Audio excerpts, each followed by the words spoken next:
Thank you very much. November 2019. It was an emotional breakup that both sides took time getting over. He never got the chance to say goodbye to them. They then failed to take to a series of embittered older men that took his place. But things have settled down a bit now, and as Maurizio Pochettino walks back into his former home, he will probably nod to his successor and say, I like what you've done with the place. Ange Postecoglou has fit in better around here than Antonio, Nune and Jose. He is the antithesis of them in terms of style and in personality, and his start has been nothing other than positive, but they are still in the honeymoon period. Pochettino says he knows exactly where the away dugout is, and he's found it. Has yet to fall in love with Chelsea completely, but it is also fresh. 4 months, let's not rush things. What he hopes, he says, is that he can recreate what he had here at Stamford Bridge. Here are the two teams. Usually no love lost between Tottenham and Chelsea. Vicario is the goalkeeper. The back four, Porro, Romero, Van de Ven and Destiny Udogie. It's Sarr and Maddison and Bissouma in midfield, with Johnson on the left, Kulusevski on the right and Heung-min Son through the middle. As far as Chelsea are concerned, Robert Sanchez is the goalkeeper, James is the right back, Disasi, Silva and Colwell make up the back four. In midfield it's Caicedo and Enzo Fernandez. Gallagher goes further on, and then it's Palmer on the right and Raheem Sterling on the left, with Nicholas Jackson leading the line. Danny Murphy is alongside me. It's some noise. Do you know what? It's incredible. I'm struggling to hear you. Normally you're like, this annoying loud pitched voice in my ear, and now you're just a distant kind of little bleep. I'm so excited about this one. So many good battles, so many good players out there. It's a ground that's full of anticipation. It's a league that cannot wait for this match, the best match of the weekend, I think, and it's live and only on TalkSport. Chelsea in blue shirts, blue shorts, blue socks, Tottenham all in white. European football takes centre stage this week with Newcastle, Celtic and Manchester United in action on the TalkSport network. But tonight we're at the new Tottenham Hotspur Stadium for the biggest game of the weekend. It's Spurs against Chelsea, and it's live and free and only on TalkSport. Right now, if you're at home, you can have us on the app, and on YouTube you can watch along with Jamie O'Hara and Carlton Cole on our TalkSport YouTube channel as they react to what they see in front of them. We'll be bringing you kick-by-kick, play-by-play action here from the brilliant Tottenham Hotspur Stadium, high up in the main stand, just 10 rows back from the very top of what is a huge bowl of a stadium. 3 tiers on 3 sides, and just the one raking bank of supporters that goes up into the night sky away to our right. Floodlights on. Our referee tonight is Michael Oliver. VAR hopefully doesn't get too involved, provided by John Brooks, and we're underway live on TalkSport with Chelsea shooting from left to right towards that south stand in the first half, and Tottenham from right to left in white in this first 45. Chelsea pressing high up early on, and Gallagher bounces the ball into the path of Nicholas Jackson, and Romero has to do very well, and Chelsea are hunting early, Danny, and that's how they're going to go after Spurs. They nearly got in. That's one superb quality Conor Gallagher has. That energy, that tenacity to go and press. But they won't stop doing it, Tottenham. That's the freedom I was talking about. Play, first minute, 90th minute, play your stuff, express yourself. Won it again on that left-hand side, and the ball's come towards the edge of the penalty area, and Raheem Sterling has miscontrolled it, and Porro has managed to bring it away. Levi Colwell tries to stop Kulusevski in his tracks. He commits a foul over on the far side, and it goes out and away for a very quick free kick, which is immediately taken by Kulusevski. Tries to get Son on the charge over on that left-hand side. Didn't quite work out for him, and it goes out of play, and it's out for a free kick just in from the touchline. See, that's about 4 yards out of position, that free kick. Let it go. Let the game get going, ref. Come on. It's TalkSport, and we're live at the Tottenham Hotspur Stadium with Spurs building up from the back. They bring the ball up to the halfway line and play it out wide towards the left-hand side, where it's picked up by Brennan Johnson. Johnson plays it infield, connected by Destiny Udogie, who will get up high on this left-hand side and try and tuck in and move into midfield, meander into midfield. The two teams look like this. Vicario, the goalkeeper for Spurs, Pedro Porro, Romero, Van de Ven and Udogie, Papsar, Bissouma and Maddison in the middle, with Kulusevski, Son and Johnson up top. For Chelsea, Sanchez is their goalkeeper, James is the right back, the left back is Levi Colwell, Disasi and Silva in the centre. And then in midfield it looks like this. You've got Moises Caicedo and Enzo Fernandez, and then just ahead of them Conor Gallagher, left hand side Sterling, right side Palmer, but he will join in and wander infield and support Nicholas Jackson. Here's Udogie sending the ball through the middle of the Chelsea half, but it's cut out. Well, it was supposed to be cut out by Sterling, but he didn't do very well with it, and Papsar won it back again. Moises Caicedo and Enzo Fernandez tussle with Bissouma for the ball, and eventually it's cleared away by Axel Disasi. It goes up over the halfway line and into the left fullback position, where Nicky van de Ven just sends it back a little bit uncertainly towards his goalkeeper Vicario, and Spurs have the ball. It's been a high-octane start to the game, fueled by this incredible noise inside this stadium. Maddison wins a foul, and Moises Caicedo is adjudged to have gone through the back of him there. Both of them, I think, knew what they were doing.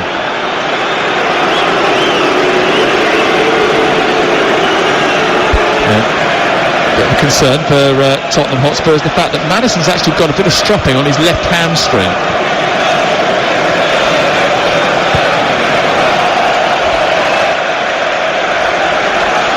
3 minutes gone. This is TalkSport, and the ball is with Romero, goes back to Vicario. Vicario take a couple of steps in front of his D and then plays it to Van de Ven. Back to Vicario once more, and this is what Crystal Palace allowed Spurs to do towards the end of the game, just keep hold of it and play it around amongst centre-back and goalkeeper. Romero passes the ball forward to Maddison. Maddison immediately hounded by Caicedo, and Bissouma gets hold of it, and then Sterling goes over on the left-hand side challenging for it. Bissouma gets it away, and then Porro forward, but as soon as Maddison gets the ball, Danny, the blue shirts surround him. Yeah, it's good intensity from Chelsea. There's a question mark whether they were going to drop off, but they've really gone after Spurs. Son trying to get in behind the defence, and he's in behind the defence, tries to slip it towards the goalkeeper's right, but he never got the power, and I think the offside flag went up against him anyway. Sanchez drops to his right, gets hold of the ball, and he will play it out towards this near side. 5 minutes gone, it's Tottenham Hotspur 0, Chelsea 0, live on TalkSport. It's a great run from Son. He is a yard off, but that's the type of run he wants to be looking at, in those channels behind Silva. Hasn't got the pace to keep up with him. Ange Postecoglou said he was impressed with the patience displayed in recent games with Fulham here and Palace away by his team. Sometimes you have to plot your way through slowly but surely in games where teams bank up against you, or where they try to frustrate your tactics that have been working up until this point. Seems impossible really, but Chelsea have dominated this fixture to such an extent that when Tottenham took 4 points from them last season, it was only the second time in the Premier League era that they had done that. Again, Chelsea go on the high press. Gallagher going in on the goalkeepers. It's played left to Van de Ven. Maddison, who's had to be on his toes early on, plays the ball brilliantly through the centre circle, finds Sarr, who in turn finds Kulusevski. No one went out to him. He cuts in left-footed, drives it against Colwell, takes a deflection and goes in. And Tottenham Hotspur are ahead inside 6 minutes. And it all started with a magic ball by Maddison through the centre circle to spread the play to the right. Papsar spotted the runner Kulusevski. Colwell didn't get out to him quick enough. He cut back in on his left foot, drove a shot towards the near post. It took a handy deflection and went beyond Sanchez, and Spurs are in the lead. Do you know what, Sam? It came from brave play. The goalkeeper into Bissouma with two men marking him. In there, popped it back, out to the left, Van de Ven, then into Maddison, who had the vision and the courage to play that ball through the lines, across the middle of the pitch, and then they're in. Superb playing out from the back. That is what the manager has brought to this team. The freedom and the courage to play out from the goalkeeper, even against a high press with the likes of Conor Gallagher. They're going to have to now make a choice, Chelsea. If they continue to do that, they could be in a world of trouble. Superb, honestly, superb. I'm not so sure Chelsea's defensive shape was absolutely 100% there when that break was on, and Tottenham ruthless, and Kulusevski getting after them and scoring his third goal of the season. And now they're coming down the left with Johnson on the outside to produce across to the far post, looks for Kulusevski, goes past everyone, he's got it back again and moves back into the penalty area, down by the byline, tries to keep hold of it, pokes it back to a vacant penalty area. Conor Gallagher loses it, comes on the edge of the box for Porro, and it's difficult to handle for Robert Sanchez, but he gets down and stops it anyway. And Chelsea have got to be a little bit careful here. Well, I did say to the chaps earlier, if this was 0-0, I might give up this job, because I couldn't see it. Two teams going for it, the quality on the pitch, the creative sparks they've both got. Big questions for this Chelsea side now. Cole Palmer rolls Destiny Udogie, moves down towards the right-hand side, and tries to play it back towards his full-back Reece James, but it's nicked out by Brennan Johnson. It's the worst possible start for Maurizio Pochettino. It's a brilliant start for Tottenham, who've made a great start to the season so far. They've had their odd moments of fortune, and certainly there was a bit of fortune about the goal in that it took a deflection off the back of Colwell and that wrong-footed Robert Sanchez. They also had a bit of fortune in the Liverpool and the Arsenal games, but they have had to dig in and grind out results like at Luton Town, and for a large part you must admit that they have looked in control. Enzo Fernandez tried to just wall up the ball out towards this near side to find Reece James, but he got his angle wrong and it goes straight to Vicario, and Tottenham have it deep inside their own half, leading by a goal to nil live on Talk Sport. It's a big evening for Fernandez, especially against the quality he's up against. He needs to be more productive, more of a leader in the middle of the pitch. He hasn't yet done that for Chelsea. And he's just collided with Destiny Udogie in the middle of the centre circle and given away a foul just short of the halfway line to Spurs. Chelsea are a young team, they're raw and they're often toothless, and the fact that they're 1-0 down so early in the game, they will be an issue for them. That's now 23 consecutive Premier League games that Spurs have scored in. They were always going to get on the score sheet tonight. Chelsea, who seem to miss more chances than they put away, have now got to find a way to convert one. They've got to make one first. Here is Basuma floating the ball from the centre circle out wide towards the left. Johnson takes it down elegantly, plays it infield. Udogie nudges it back to the edge of the box. Maddison spots the run of Porro far side, flicks in the air by Colwell, recycled by Porro. Launching himself on it was Basuma. Reece James just about manages to shepherd it away, and in the right full-back area, Cole Palmer has to twist his way out of a challenge with Brennan Johnson, and then gets engaged by Maddison and wins a free kick. He had him pinned in there, Maddison. Silly. What a great start to the game though, Sam. A goal always gives you that as well, not just the atmosphere. It means that Chelsea are now going to have to come out and really go after Spurs and try and get back in the game. Look at the press from Spurs. It's an epic start to the match. Both teams going at it, and at the moment Tottenham are bossing it. They have the ball with Son flicking it round the corner. Disasi stops him, picked up by Enzo Fernandez, immediately looks to release Nicholas Jackson, who's now trying to get the better of the two centre backs. Across comes Van de Ven, does brilliantly as he has done for most of the season. Ball given away by Basuma and picked up again by Palmer, who floats it brilliantly out to the far side, the right, but Kulusevski is on Sterling before he can control it, and Sterling can't get it out of his feet quick enough to get into a crossing position. Out for a throw. Chelsea in possession, 10 minutes gone, breakneck speed to the game, 1-0 to Tottenham Hotspur. The goal scorer Kulusevski with the help of a deflection. That's a poor ball by Disasi, out towards this near side and misses Reece James and goes straight out for a Tottenham throw. Reece James is only pushed back in the team after missing out for a little while, a long spell out with yet another injury. He misses a lot of games. Here's Jackson, he's been given the ball inside the area, he's gone past two players and shot towards the goalkeeper's left, and he saved it brilliantly. And Jackson's missed another big chance. He took far too long, in fact he took about 2 hours to get that shot away. After getting inside the box, he decided to take too many touches.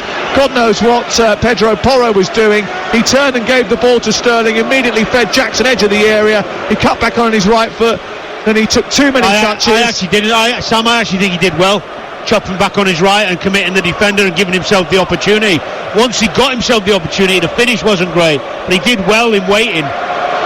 Poor mistake, wasn't it, from Tottenham, but what a wide open game. Could have been 1-1. Conor Gallagher towards Disasi, who heads it down. It's not going to trouble Vicario, and it goes wide. Well, Nicholas Jackson has had a habit of missing chances. Only 3 players in the Premier League miss more big chances than him: Nunez, Watkins and Haaland, but all of them have got a lot more goals. Udogie, left full back, plays the ball infield, and Tottenham trying to bring it clear, but Chelsea once again ratting around them, desperately scrapping for possession. Michael Oliver pulls it up and says no, it was a foul there on Udogie. Tottenham quickly get the ball moving again through Porro, send it wide out to Sarr, then on to Kulusevski, gallops up to the edge of the area, comes infield, goes past Fernandes, who left the foot dangling. Just about got away with that, Enzo Fernandez. Kulusevski generous by not going down, and the ball is ended up back at the feet of Guillermo Vicario. Tottenham have given Chelsea a chance. Chelsea didn't take it. That seems to be the way of things. The quality of football is really high and the intensity is phenomenal. It's absolutely intoxicating. Here is Udogie down the left in towards Son from the ball on the left from Johnson. He tucks it in. It's offside against Son. His celebrations are curtailed as Son ran into the box and tucked it home. It will be checked by VAR, but the assist on the far side immediately lifted his flag. Johnson again down this left-hand side. I think Johnson initially may have been an offside position. No, Johnson's on. I think possibly. He goes a yard too early, Son. That is really tight. close. It's really close. Johnson gets it, centres the ball. Immediately it's touched home by Son. He peels away and celebrates, but the flag went up immediately, and I think he's a couple of inches off. And the celebrations were curtailed. Ange Postecoglou immediately started to thrust his arms into the sky, but now we're waiting for those lines, and I suppose the VAR, who back in Stockley Park is John Brooks, is hoping that the lines are working today. I mean, the initial look is it's so tight because the right foot of Disasi, I think, is up alongside the right foot of Son, and this is going to be so tight. It's fingernail stuff, toenail stuff. Michael Oliver waiting. We're still not seeing if the lines are being drawn on or not. Mauricio Pochettino is a little bit nervous because the second goal here is going to cause Chelsea all sorts of problems. It does look from the other angle on the reverse side that he's a little bit further ahead. And, I think it's going to be given off, but it was a great move again from Tottenham. I've just seen it, even in real play, it felt like Son went a yard early, but it was a great ball on that left-hand side from Brennan Johnson, slipped it in behind the defence, and lovely little finish from Son, but I can't see it. I'd be amazed if this was given now, looking at it from the other angle. They're going a little bit further out to see whether or not they can measure it. Let's have a look. The lines are on offside, the goal we chalked off. So it's still 1-0 to Chelsea, and a little bit of a let-off, Danny Murphy. It is a let-off. Adrian is of the view that this is not what technology was brought in to do, to disallow goals like that. That was a toenail offside. I tend to agree. Here is Jackson on the spin, getting beyond Basuma and towards the edge of the area. It runs loose for Cole Palmer, right angle of the box. He tries to take it wide and then plays it back into a position for Moises Caicedo, who's challenged from behind by Maddison, but legally, according to the referee. Gallagher snaps into a tackle with Van der Ven, and then Son drops deep, plays it into the feet of Bissouma, and then Maddison, under pressure from Gallagher, just rolls it short to Bissouma, and somehow Tottenham get out of a very tight knot brilliantly. Bissouma to Son, turns, gallops forward, being chased by Moises Caicedo. Out wide it goes to Brennan Johnson. Johnson now tries to take on James. He comes infield, lays it off for Maddison. Maddison goes round the circuitous route, gets to the byline, then is stopped from getting the cross in by James, who gets it back into the 6-yard area where it's hacked clear by a desperate Disasi. It's 1-0 Spurs. Some of Tottenham's football is absolutely tremendous. I talked earlier about the confidence and freedom they've been given. Basuma especially, dropping in and getting it and waiting and timing his passes and touches. Great awareness of who's around him. It's really good to watch. Pochettino immediately comes out to the edge of his technical area and is just trying to reposition Enzo Fernandez here. Chelsea, who started brightly but conceded a goal inside 6 minutes, are behind against Tottenham, who at this moment in time are going back to the top of the Premier League. Disasi too tight to Son, grabbed his shirt, pulled his shirt, and then 10 yards short of the halfway line was penalised by Michael Oliver, and the free kick given to Tottenham Hotspur, who restarted again and pushing out towards the far side. Papsar through the centre circle to Mickey van der Ven. Van der Ven out towards this left, and now it's taken on by the electric Johnson, who's had a good start to the game. Plays it against Palmer, goes out for a corner. It's amazing how high Doggy ends up on this left-hand side, but inside. Causes a real problem, because Reece James has to mark him, and then you've got Cole Palmer one-on-one with Brennan Johnson, which he doesn't want to do. That's something they've been doing all season, pushing those fullbacks in field to help add extra numbers to the build-up play. Chelsea counteract that against Arsenal by spreading the wingers wide and playing two false number 9s. They haven't decided to do that today. Here is the corner taken by Pedro Porro, deep towards the far post. Son being wrestled, tried to get there, couldn't do so. Moises Caicedo held him off. Kulusevski far side, keeps the ball in Tottenham possession. Enzo Fernandez is very tight to him, trying to win it, has just about done that, and then Caicedo will bring it out of the penalty area and find Sterling, who waited too long. That was a late challenge on him, I think, by a doggy. That's a yellow card, and that's going to be a free kick to Chelsea, a yellow card.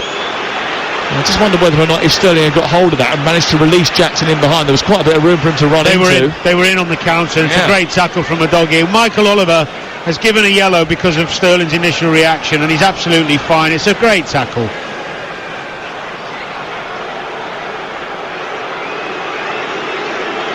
Wow, actually, he did have 2 field. He's got the ball. It's not a yellow card. But he's got him with 2 feet, right? And he's left the ground. So they're going to check for a serious foul play. The VAR is looking for serious foul play and a possible red card for Destiny Udogie. And that's because he's left the ground with 2 feet, I think. Sterling's fine. He got the ball. Yeah, I don't think it's a red card, is it? I mean, come on. We are waiting, though. See, this is the problem with VAR. We can try and accommodate it all we want. We can try and be open-minded. It's clearly not a red card. It's clearly not a red card. I don't even think there's that much contact. Yeah, exactly. Get on with it. Yeah. We're spoiling football. John Brooks, it's not about you. VAR is spoiling football. The thing is that interruption was unnecessary. We've got a breakneck speed game. We've got a game that's like literally zipping along nicely. We don't need him messing around with it. It might have upset Robert Sanchez's rhythm, but then again his kicking over the course of the last few weeks hasn't been great anyway, and he's just planted one into the stand when he didn't need to, so it's a Tottenham throw on this near side. I think actually Sterling was guilty of waiting too long for that challenge, because if he had nicked the ball past Udogie, there was every chance that Jackson was in. Yeah, it was. But that's the risk and reward Spurs play with. That's what I was talking about earlier. This high press, throwing men forward to try and win games of football. You do leave yourself open. Chelsea are well in this game. But one of the benefits they've got is because of the fact that Mickey van der Ven is so fast, he has the ability to mop up many situations when they lose the ball. I mean, Romero's no slouch, to be fair to him. No.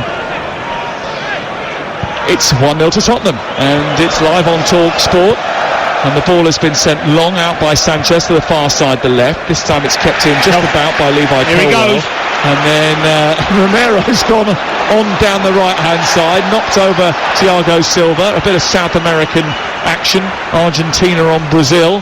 And referee says play on, no free kick. But now Thiago Silva returns the favour. The referee says play on, a little shoulder barge. Then they're selling off the ball involving Levi Colwill. The ball's poked forward on the outside of the right boot by James from the centre circle, spreading the play to the left. Sterling careers into the box. He gets into the penalty area. It comes back to him inside the 6-yard box. He helps it goalwards. It sneaks in, and Chelsea have got an equaliser. And it's a reward for persistence for Raheem Sterling, because his first effort came back off the defender. The second effort, he smashed it towards goal again. It took a deflection, stuck in behind him, and it's 1-1. Well, there's confidence and overconfidence, and Porro is completely gifted for Chelsea a goal. They're claiming a handball. You've got Romero and Colwill down on the other side of the half. Well, it started with a bit of retribution from Thiago Silva, and then there was something else to look at involving Colwell and Romero. Romero's kicked out at him, Sam, and I think Colwell's making the most of it for obvious reasons. Ball's gone out to Sterling. I think it might be ruled out for handball against Sterling because it seems to hit his hand as it comes back off Pedro Porro.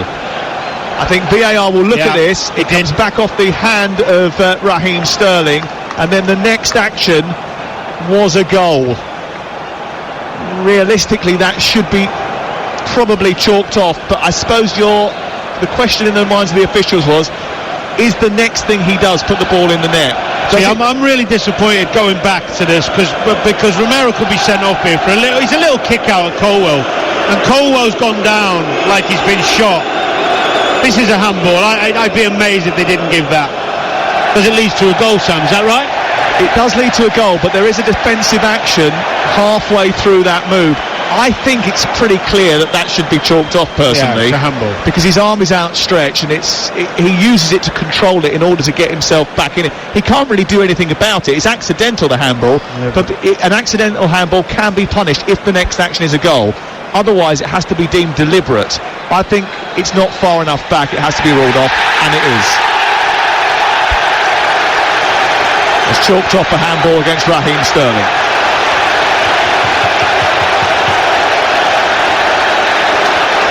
The Tottenham fans celebrate, they point, they shake their fists at Raheem Sterling, and on the far side of the pitch, Christian Romero.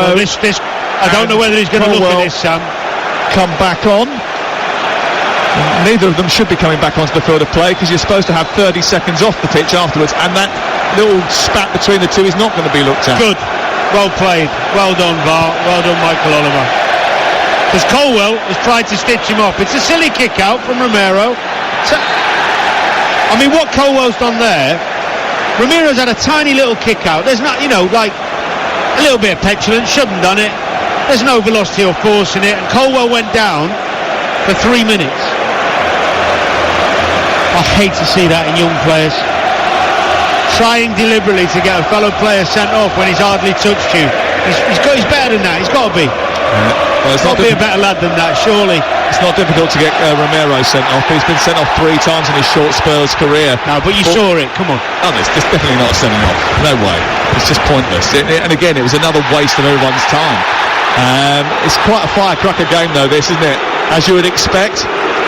There is challenges after challenge after challenge being thrust upon opponents with real velocity and intensity. Blood and thunder stuff in a London derby, everything you would expect from a London derby. We've had 2 goals disallowed already, only 1 has counted, and it's Chelsea who trailed to Tottenham by 1-0. 25 minutes gone. Talk Sport. Brilliant game so far. Caicedo, infield to Fernandes. Fernandes moving forward, evades one challenge and then tries to shoot miles wide from 25 yards out. He goes well wide of the right-hand upright and goes out for a goal kick. For Spurs at the moment, there is an option to go long in behind and just take a bit of pressure off themselves. They've got to mix it up a little bit because they've got pace up top. They don't need to necessarily do this all the time. I know they stick with it, but they're under a bit of pressure at the moment. Yeah, Chelsea's high press is working really well. Cole Palmer has got it back again after a goal kick, but then Johnson robs him. He robs him back. He then pokes it forward. Reece James keeps it alive. Caicedo collides with Basuma, gets away from his former teammate down at Brighton, plays the ball down the right. The referee says there was a foul by Basuma. It's going to be a free kick around about 9 or 10 yards outside the penalty area, just a shade right of centre. There's a little pull on Caicedo from Basuma, to be fair. Good spot. Now you're listening to Tottenham Hotspur 1, Chelsea on TalkSport with Now. Don't forget, with Now you can stream all the Sky Sports action like Tottenham versus Chelsea live right now for $11.99. No contract, search Now Sports. In the first 24 minutes of the game, we've had approximately 3 minutes 25 of play stop for VAR already. Let it breathe, let them go. Here is Palmer, edge of the area, clipping the ball into a danger zone, flicked into the air by Romero. Wasn't a great header at all. Comes back out to Conor Gallagher, and he heads it into the 6-yard box, and then Disasi can't get there. It's steered over the top, and it comes back out by Thiago Silva. And that was a bit of a calamity from the Tottenham Hotspur defence, which led to a couple of chances for Chelsea, which they couldn't quite take, Danny Murphy. Yeah, they're causing themselves problems, Sam. Some poor decisions. Oh, they've done it again. They've given the ball away deep inside their own half, and Gallagher has popped it infield to Fernandes. He's driven the ball goalwards again, and Chelsea, after receiving such a helping hand from Tottenham, not once but twice, have just very quickly handed it back to the opponents by making wrong choices. Yeah, a bit more patience, I think, when Chelsea win it back. 1-0 to Tottenham, and we're live on TalkSport. And at the moment, Tottenham are being pinned in by Chelsea. They cannot get clear. Again. They've given it away. And here is Jackson into Sterling, inside the box. He goes down this time. And then Fernandes gets it inside the D, comes back to Cole Palmer. He can't sort his feet out. Caicedo to strike it. It is 1-1 now. It is. From the edge of the D, a daisy cutter which evades everybody and sneaks in at the far post. No, he's given offside. And now the offside is given. And it isn't 1-1. VAR will check it, but offside has been given against a Chelsea player in front of the goalkeeper's eye line, I think. So 2 Chelsea goals have been ruled out. Not yet. They can't score for love nor money. They miss so many big chances, and even when they do put the ball in the back of the net, VAR and the referees rule the goals out. Well, I think Fernandes wants a penalty as well. But that was a good tackle from Romero. Well, it's tight, even if it is offside. Jackson, isn't it? Jackson in front of the goalkeeper, apparently, in an offside position. He gets out of the way. Does it go through his legs? It's shot from about 25 yards out. I mean, what Van der Ven's doing to Sterling, I don't know. He swipes at the ball and completely misses it. Then there should be a penalty, if not the goal, because Romero has got in. His studs are planted on the foot of the Chelsea player inside the box, Enzo Fernandez. So if Chelsea don't have a goal here, they should have a penalty. Right, well, let's slow it down. We've got lots of things going on. Romero's tackle, he follows through on Enzo, on Fernandes, sorry, which is naughty, and he knows what he's doing. So yes, I agree, that should be a penalty. Checking the disallowed goal, which came after, is whether Jackson is offside, standing in front of the goalkeeper. We think he is. So will it be a penalty, Sam? Well, I think if they rule out the goal, he has to go back and give the penalty. There's no doubt that it was a penalty. If Fabio Silva gave away a penalty for the kind of contact that he inflicted... We're assuming that the VAR people know that his momentum was deliberate. We're surmising the same thing, because we think we know what we're talking about. But you're assuming a lot if you think they agree. Well, I am going to assume that on the evidence of what I have seen, I would believe that the goal will be ruled out if it's deemed that Jackson's in an offside position, which I think he is. I do think he interferes because he's standing in front of the goalkeeper, and I haven't seen the replay from the other angle, but it looks like he jumps over the ball, so therefore that should be offside. If that is the case, a penalty should be given. Romero gave the ball away in the first place with another ridiculous pass, overplaying when actually... And then, for some reason, his emotions getting the better of him. Goal disallowed for offside. That's the first thing. Now we've got to go back, surely, and check whether or not there's a penalty. Well, he was in an offside position. Then they have to decide now whether or not that is going to be... the end of it, or whether Michael Oliver is going to be asked to look at the monitor to see whether or not Jackson was in a position to interfere. Now they're looking at the possible penalty, and first of all Van der Ven's attempted swipe, that's the first one they're looking at. Then they're looking at Christian Romero on Enzo Fernandez. That's the next penalty that they're looking at. So they've moved on from the swipe. To be fair, he's got the ball. He's got the ball, but he's followed through and put his foot on his shin. The more I see it, he's got the ball, his momentum carries him through, but I don't think getting the ball is a defence, Danny, and hasn't been for a very long time. If you then go up with your studs and plant them on the shin... I'd be disappointed if that got goal given against me. Well, we will see what John Brooks thinks. I think it's fair to say he's probably meant that. Actually, it's taken too long. It's absolutely taken too long. We had this nailed about 2 minutes ago, right? Oh, where's he going? He's going to the monitor to have a look at the penalty, because he has to go over to show that he's got the authority to get it, which he's going to do anyway, because he never changes his mind when he goes over to the monitor. So it's a complete waste of time. What about spoiling a really good game? I know, they're doing their best to do it, aren't they? But I think you're probably right. We do know what he meant. It's a pen, yeah. I'm changing my mind on that one. Okay. So here's Michael Oliver looking at the referee review area over on the far side of the pitch. He's being showed the the pictures of Romero's tackle on Enzo Fernandez. He's watched it twice. Why are they still in it there? And then they put the still on his contact with the shin, which is... He's going to give a pen.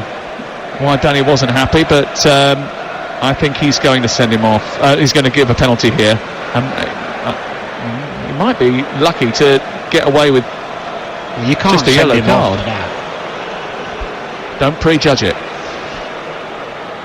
But the referee is calling over Christian Romero, and he's calling over Reece James and Heung-min Son. Oh no, he just wants to speak to Son now. He's captain, and who he's trying to explain the decision to. Michael Oliver is telling Christian Romero what's happened. They're taking them through the very long process. It's going to be a penalty, and he's given a red card to Christian Romero. I thought that was going to be the case once I watched the replay over by the monitor. Romero been sent off for the 4th time in Tottenham Hotspur colours, and it is a penalty to Chelsea, and the goal has been chalked off. So it's now 1-0. Chelsea have a chance to make it 1-1.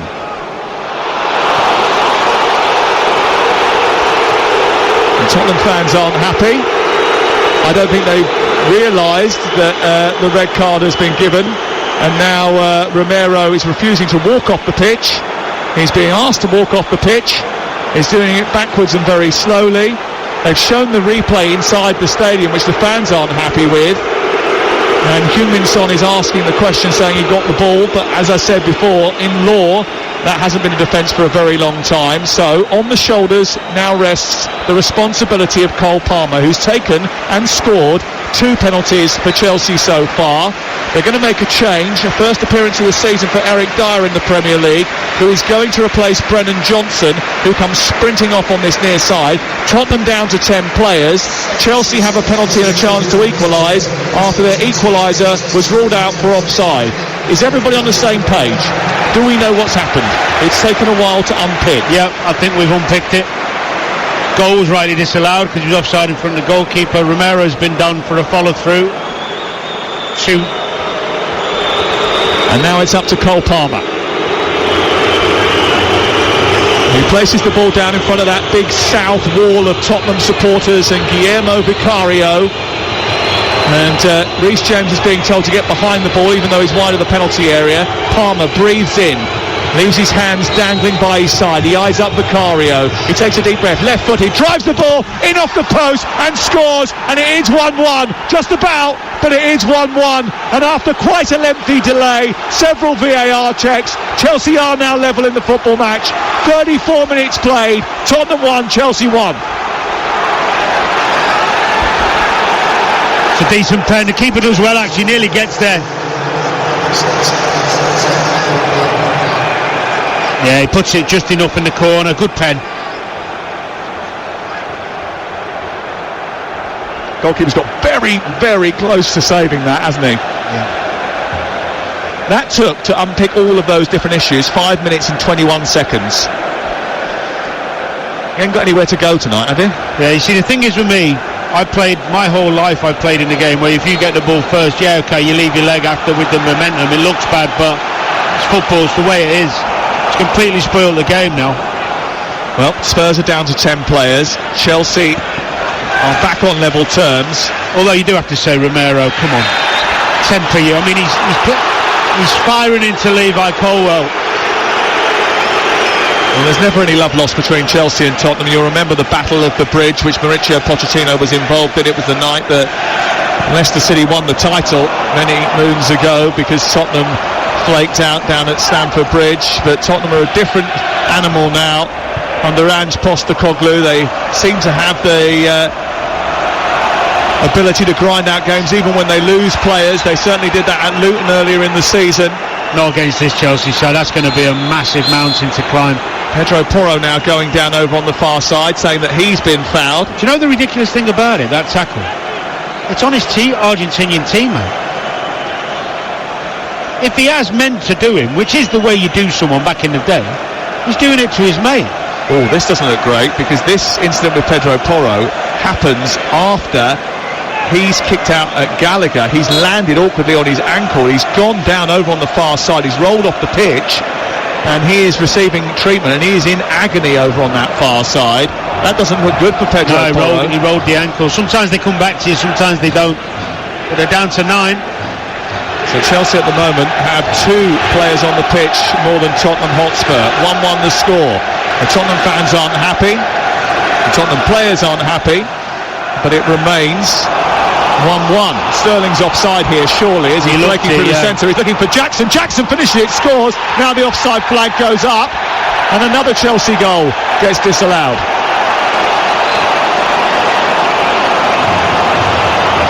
I think that one was a little bit more obvious. It certainly appeared to the naked eye as if Sterling had gone a little early. Yeah, he has.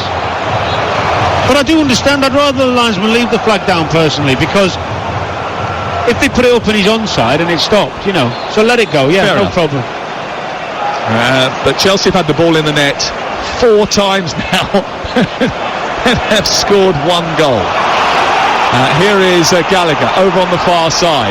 It's 1-1 on TalkSport, and what is it's a compelling night. It was a great football match until it exploded, as it often does with these two. And now at this moment in time, Tottenham Hotspur with 10 players. Pedro Porro has come back onto the pitch, not moving particularly comfortably in that right full-back position, and he's such an integral part of that Tottenham system where the 2 full-backs come into midfield and make up extra numbers. You wonder how he's going to be able to contribute. A bit of adversity for Ange Postecoglou to worry about. They've come through it on the rare occasions that's happened before. Sterling again trying to beat the line. Goes in behind, and it's cleared away by Vicario before he can make anything of it this time. Did look as if he was a shade of offside at that time.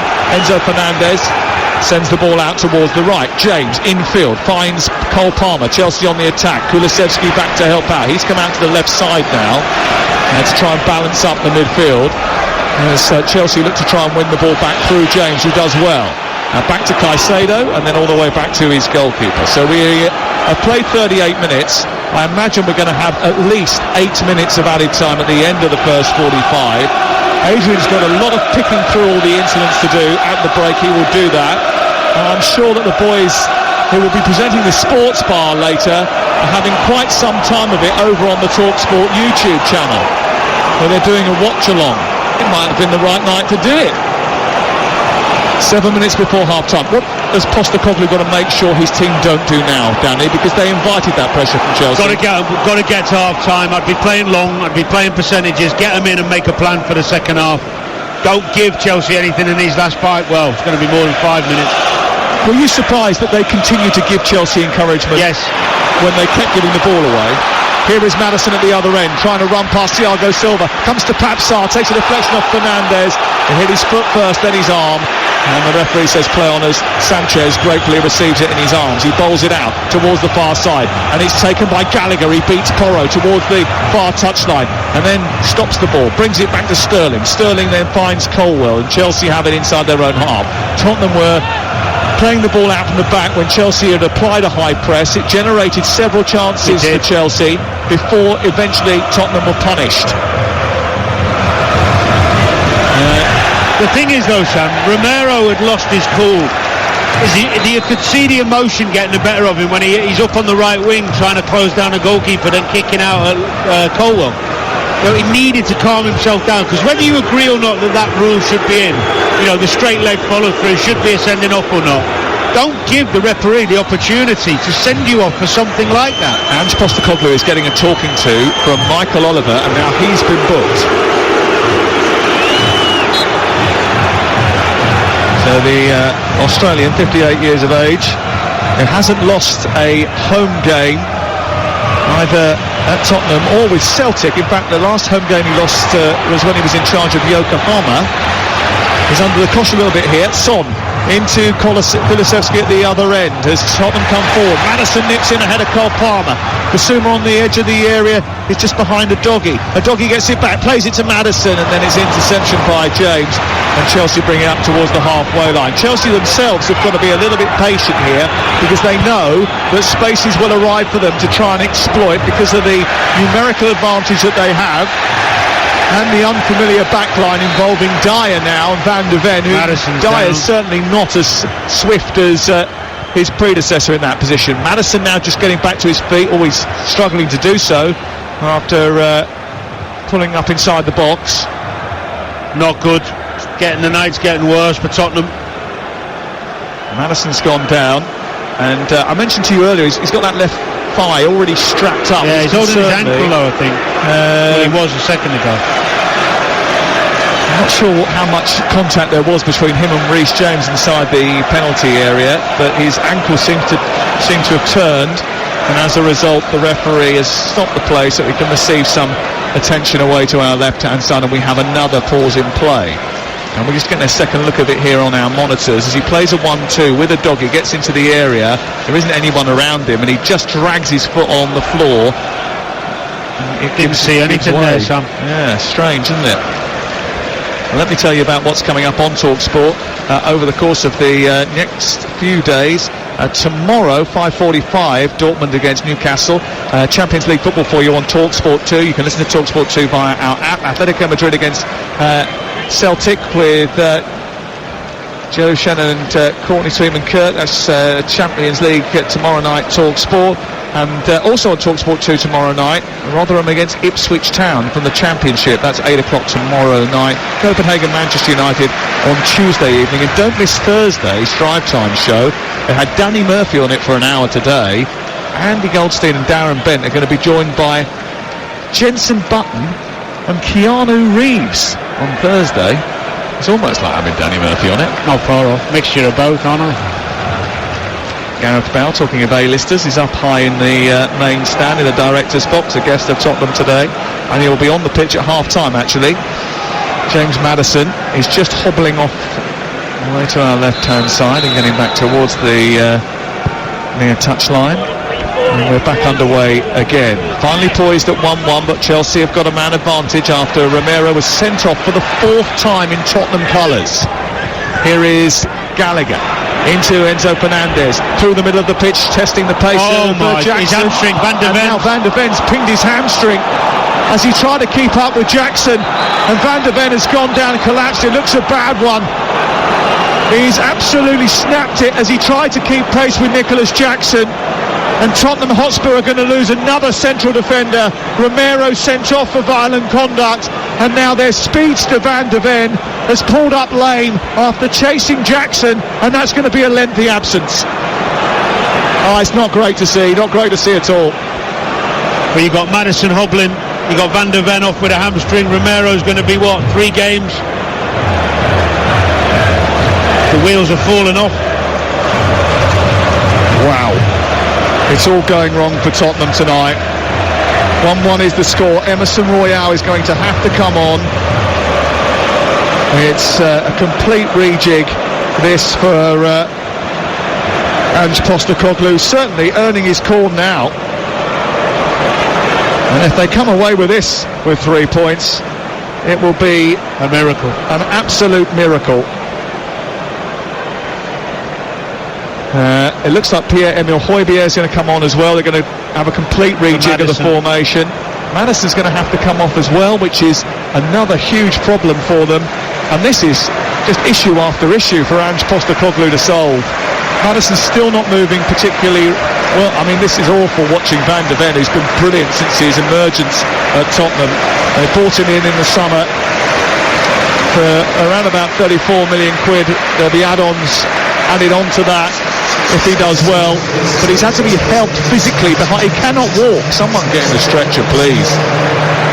Off comes Van der Ven, and on comes Emerson Royale, and we'll see how they rejig this defence now. It looks as if they'll have to go to a back 3, and maybe Basuma will have to help out, and Maddison's coming off as well now after a long delay.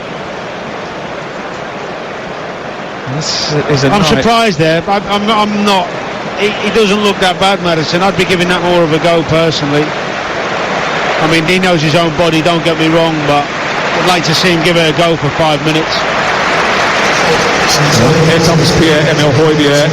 Tottenham have only conceded 2 goals in the 240 minutes that he's been on the pitch this season in the Premier League, so He is a destructive force rather than an aggressive one. I wonder whether Ange Postecoglou has thought, right, I've just got to reorganise this team, and what I'll do is I'll make sure that everyone's protected. I can't take any chances with Maddison. There's no point in me. He's not going to be able to do anything in this game anyway for the situation we're in. Yeah. We'll just play it sensible. Yeah, that's fair. Colwell down the left, Sterling trying to get in behind Porro. Emerson Royale's playing centre back now, but it's played in towards Jackson, but there was Dyer getting back and managing to shut the ball away from Nicholas Jackson, and it's a really good interception from Eric Dyer, just what he needed as he returns to the team. You know, the irony is, Sam, we were talking with Aid before about the two players I thought for Spurs you can't lose. Both off. Van der Ven and Maddison. Romero's gone because he was sent off. It's been a compelling first 45 minutes. There's only 12 added minutes at the end of the first half. Ball swung in towards the near post, away by Dyer. It comes back out towards Moises Caicedo. And then it goes left towards Sterling, who chips the ball towards the far post. Vicario comes out, plucks it from the sky. So he's got to be giving his team a breather there. They're still playing at helter-skelter speed. It's been like watching an F1 race, isn't it? It's just non-stop. Apart from VAR. Well, they're the pit stops. Oh, they're the pit stops. Yeah, you can have those. Might rhyme with pit. Well, where are we now? We're in the third of 12 added minutes at the end of the first half. The first half, which has seen Chelsea have the ball in the net 4 times, Tottenham twice, but it's 1-1. And we've had 1 red card, 1 penalty, and many an incident to discuss. Here is Enzo Fernandez, who was tackled by Christian Romero, which led to the penalty. Christian Romero, who is a card magnet, scored the first goal of the Postecoglou era, but is the second player to see red. It was a silly tackle, Sam. It was a silly tackle. Yeah. Here's Sterling, far side, in towards Fernandez. Back to Sterling once again. Sterling then chortles down the left-hand side, cuts in, tries to play it to Nicholas Jackson, gets lucky. He tries to thread it through to Sterling, comes back to Moises Caicedo. Caicedo reverses the ball out wide, and there's space for James to get across in here. He delivers the ball in front of the goalkeeper, who pushes it away, and it drops finally for Spurs, and Pierre-Emile Højbjerg whacks it out towards the far side. He then turns and gives quite aggressive instructions to Destiny Udogie on this near touchline. He wants him to be a little bit more compact and keep an eye on Reece James, who's got a little bit of space on this right-hand side now that he didn't have earlier in the game. He's moved forward, the Chelsea captain, trying to exploit that. Turns and plays it infield to Cole Palmer. Cole Palmer back to James on the outside, produces a cross into the near post, tucked behind by Dyer. It looks like he's going to have a busy reintroduction to Premier League football. They're hanging on a bit, Sam. Hanging on. Chelsea really putting their foot down now, pressing really high. Spurs have got to get in and make a plan, and that plan is going to be a bit more pragmatic and a bit more cute and clever to guide themselves through time rather than keep playing out. Palmer into the centre, away by Udogie. It's picked up towards the left-hand side where Kulusevski should have played it into the path of Højbjerg, who actually was on the halfway line with no blue shirts around him. They couldn't find the pass. Back they go the other way. Offside flag up against Colwell. And you're right, Ange Postecoglou really has made his sort of reputation in England by having this team do everything that Antonio Conte didn't do last year. But this might well be a moment to slow the game down and make it boring. Yeah, but especially before you're trying to get into half time to make a plan. Keeper, take your time, play some long balls, give everyone a breather. Do you know what? Well, there's a part of me that's absolutely delighted there's 12 minutes of added time. It's been great. It has been great. I'm absolutely gutted about the sending off, because we were witnessing a really brilliant football match. Yeah. But I think, it has to be. I know. Yeah, it's too high, the challenge from Christian Romero. Here is Pierre-Emile Højbjerg. Back to Basuma, who finds Sarr out to the right side now, and a couple of yards in from the touchline. Porro looking for Kulusevski, who stretches, can't reach it. Brilliant ball by Porro, floated into the box, and as he jumped up acrobatically to try and poke it in with his toes, he was only a couple of millimetres away from getting on the end of that. Disasi actually was very lucky to just position himself in front of Kulusevski. See, this Tottenham high line, they've done it all first half. They're playing this really high line against Jackson and Sterling, who are both really quick, lightning quick. And the fact that they're playing up towards the halfway line, it feels like right on the halfway line. It feels like the wrong thing to do when you're down a man.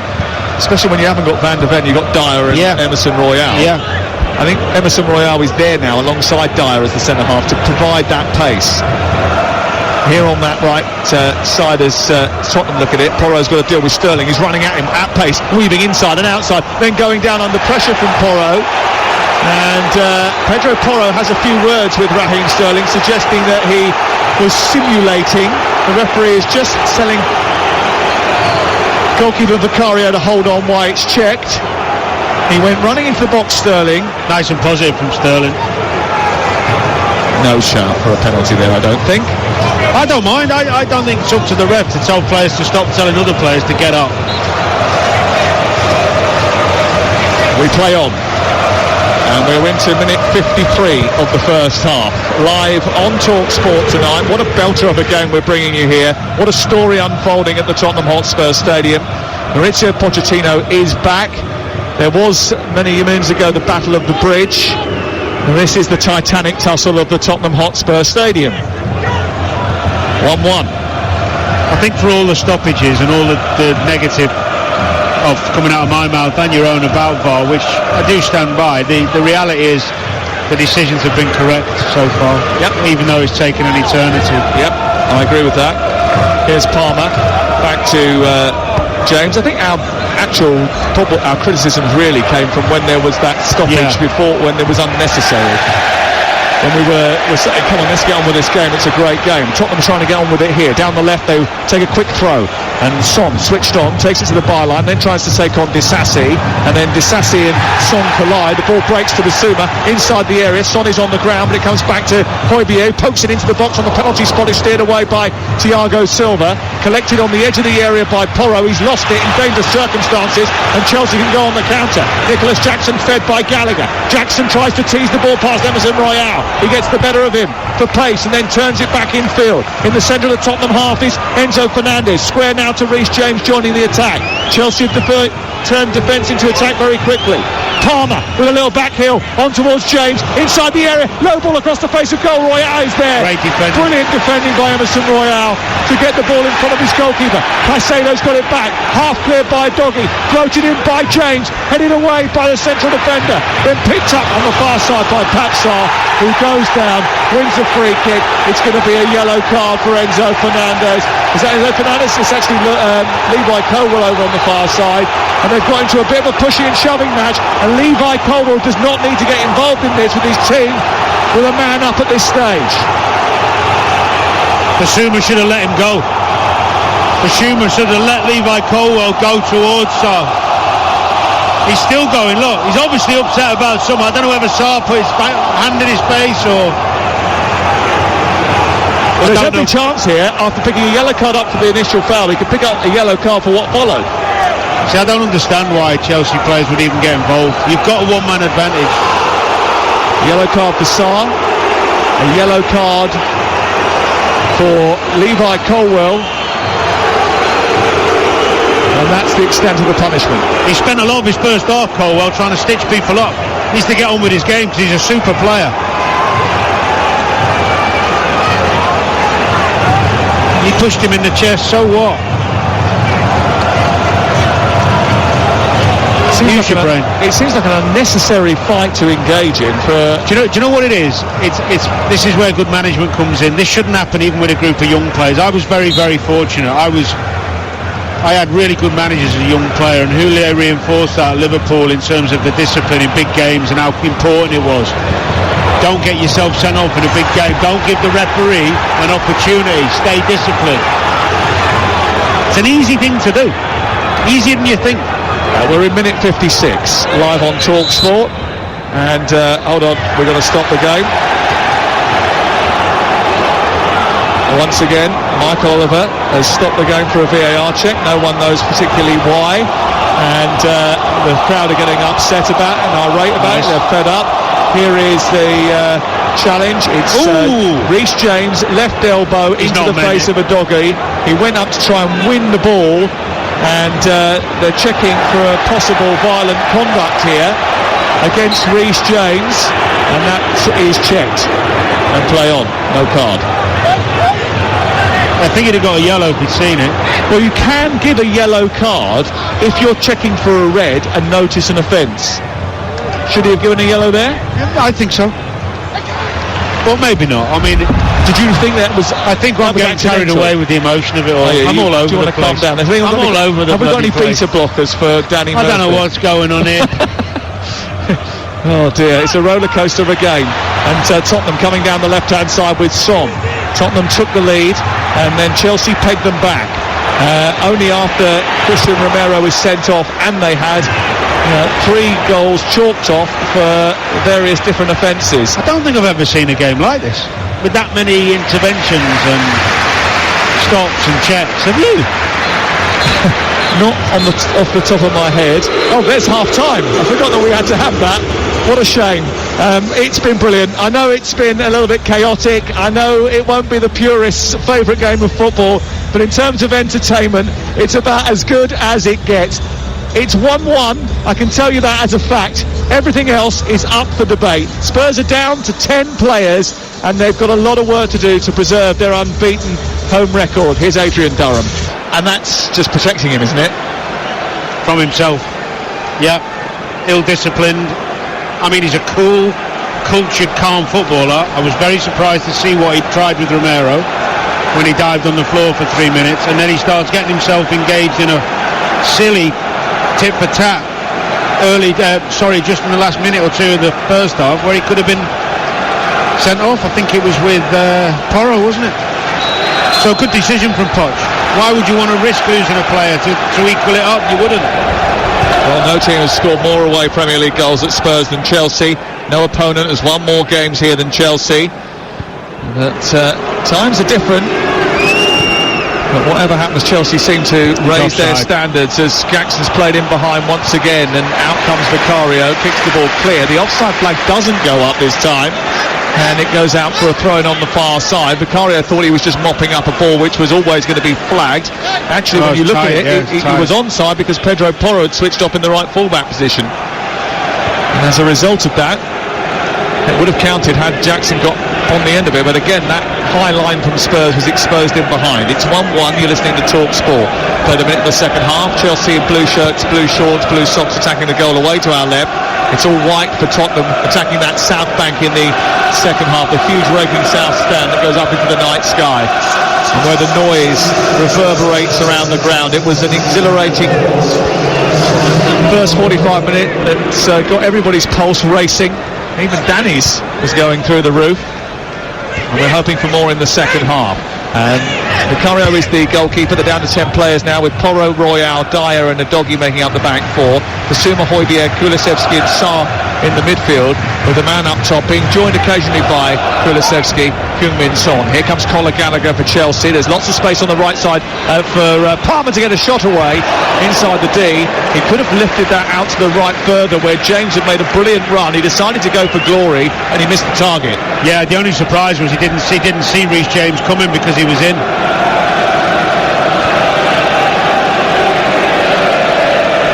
Just couldn't wrap his foot round that, Cole Palmer. Robert Sanchez is the Chelsea goalkeeper. James, Disasi, Silva, and now Cucurella in for Levi Colwell, who was booked just before half-time. Caicedo and Fernandes, the two holders in midfield. Gallagher behind Jackson, and Palmer and Sterling coming in off the flanks. Sterling has shown his rapid pace a couple of times tonight, gone in a couple of times and certainly contributed. It is goals galore and VAR checks for fun here at the Tottenham Hotspur Stadium, but it's still 1-1.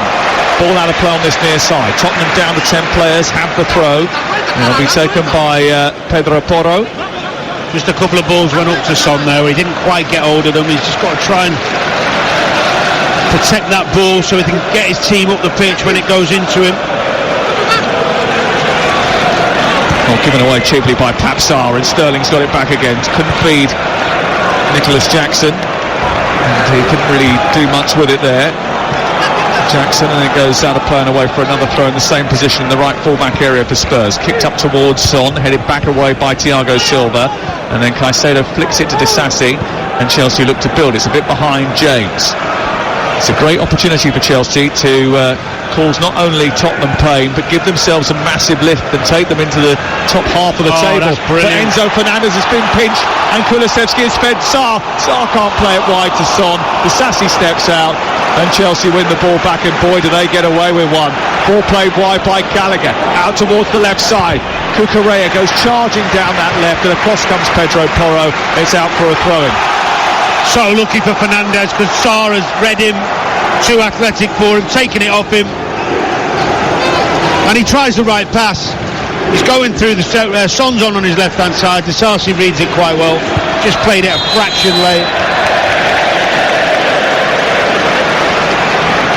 3.5 minutes have been played in this second half, and there hasn't been too much letting up. And they've got a rivalry born out of a long series of Chelsea dominance after a period of being in Tottenham's shadow.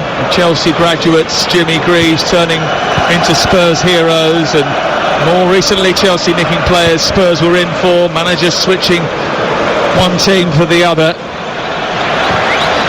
And they're always grudge matches, fiercely fought, and this is no different. This might be one of the best. Ball is out of play over on the far side, and it'll be taken by Cole Palmer, throw in deep inside Tottenham territory. Tottenham weren't switched on there, Chelsea haven't made the most of it. Palmer does a little bit of a trick to get away from Højbjerg, who's nipping at his ankles, biting at them. Goes back to halfway, and then Enzo Fernandez just holds the play in the middle of the park. 1-1 the score. Jackson turns, runs forward, plays it out to the left, picked up by Sterling in a bit of space approaching the penalty area, plays it wide for Cucurella, not a great ball, plays it against Pedro Porro, it rebounds out to the right full-back position, and it's cleared away by the Portuguese up over the halfway line, to no one in particular, and Disasi sees it back to his goalkeeper. It's actually a good ball from Porro. Son's got to just make that run a little bit earlier, but he is quick, Disasi, so it's a hard one, but that was the right ball. Don't give it away there. Chelsea have given the ball back to Spurs too often when they've gone into these sort of areas, but Sterling trying to do something with it now, takes a shot which takes a deflection, spoons into the air, and it's grabbed by Vicario and will be cleared away. See, these are the moments where Tottenham just need to really, really think about what they're doing.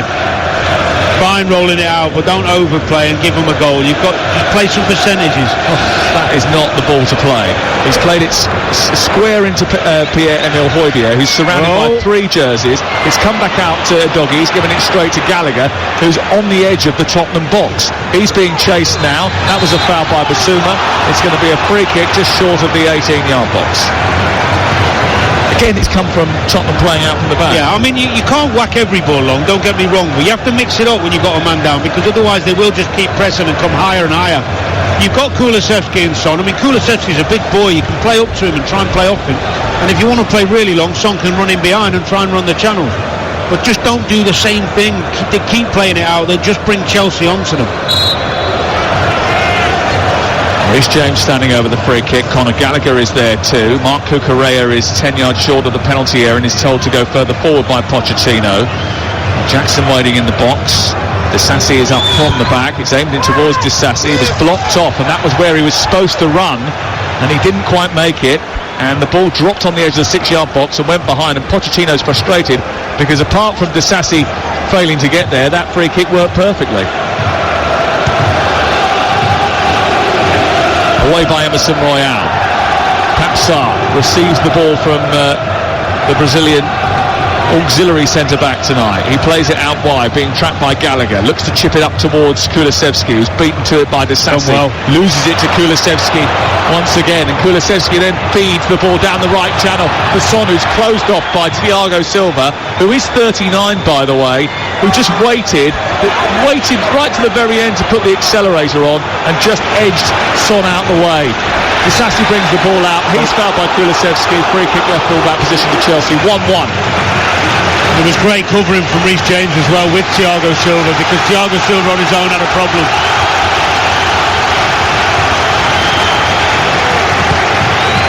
The noise hasn't abated inside this brilliant new arena. Caicedo deep inside his own half, that Tottenham high line, right up on the halfway line again. Chelsea biding their time, then picking it apart, sending it over the top, and Sterling is in, and in behind is Jackson waiting for the delivery. He sets the defender down, right-footed shot, cleared away from the edge of the 6-yard box by Emerson Royale. And then Fernandes is smuggled to the floor by Højbjerg. They charge up the pitch now, Tottenham. Down the right is Kulusevski, on the left is Son. He's sent it behind Kulusevski. Poor ball from Højbjerg. And it's slowed him down. And Chelsea have flexed back into a bit more of a resolute back line as Kulusevski and Højbjerg try to pick their way through. They do. They get to the byline. He's inside the box now, Kulusevski, holding off Cucurella.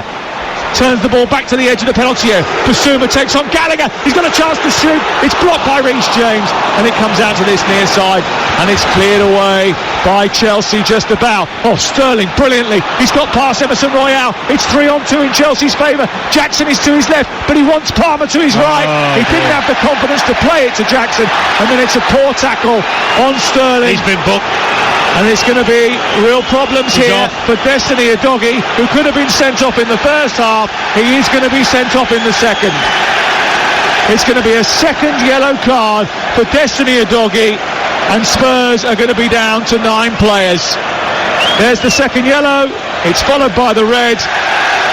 And after getting a reprieve in the first half after a VAR check, there's no second chance this time for Destiny Udogie.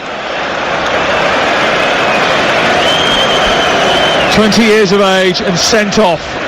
The second Tottenham player to be sent off in the football match, and they've got real problems now, Danny Murphy. You know what? I feel for Udogie because it's a genuine attempt for the ball.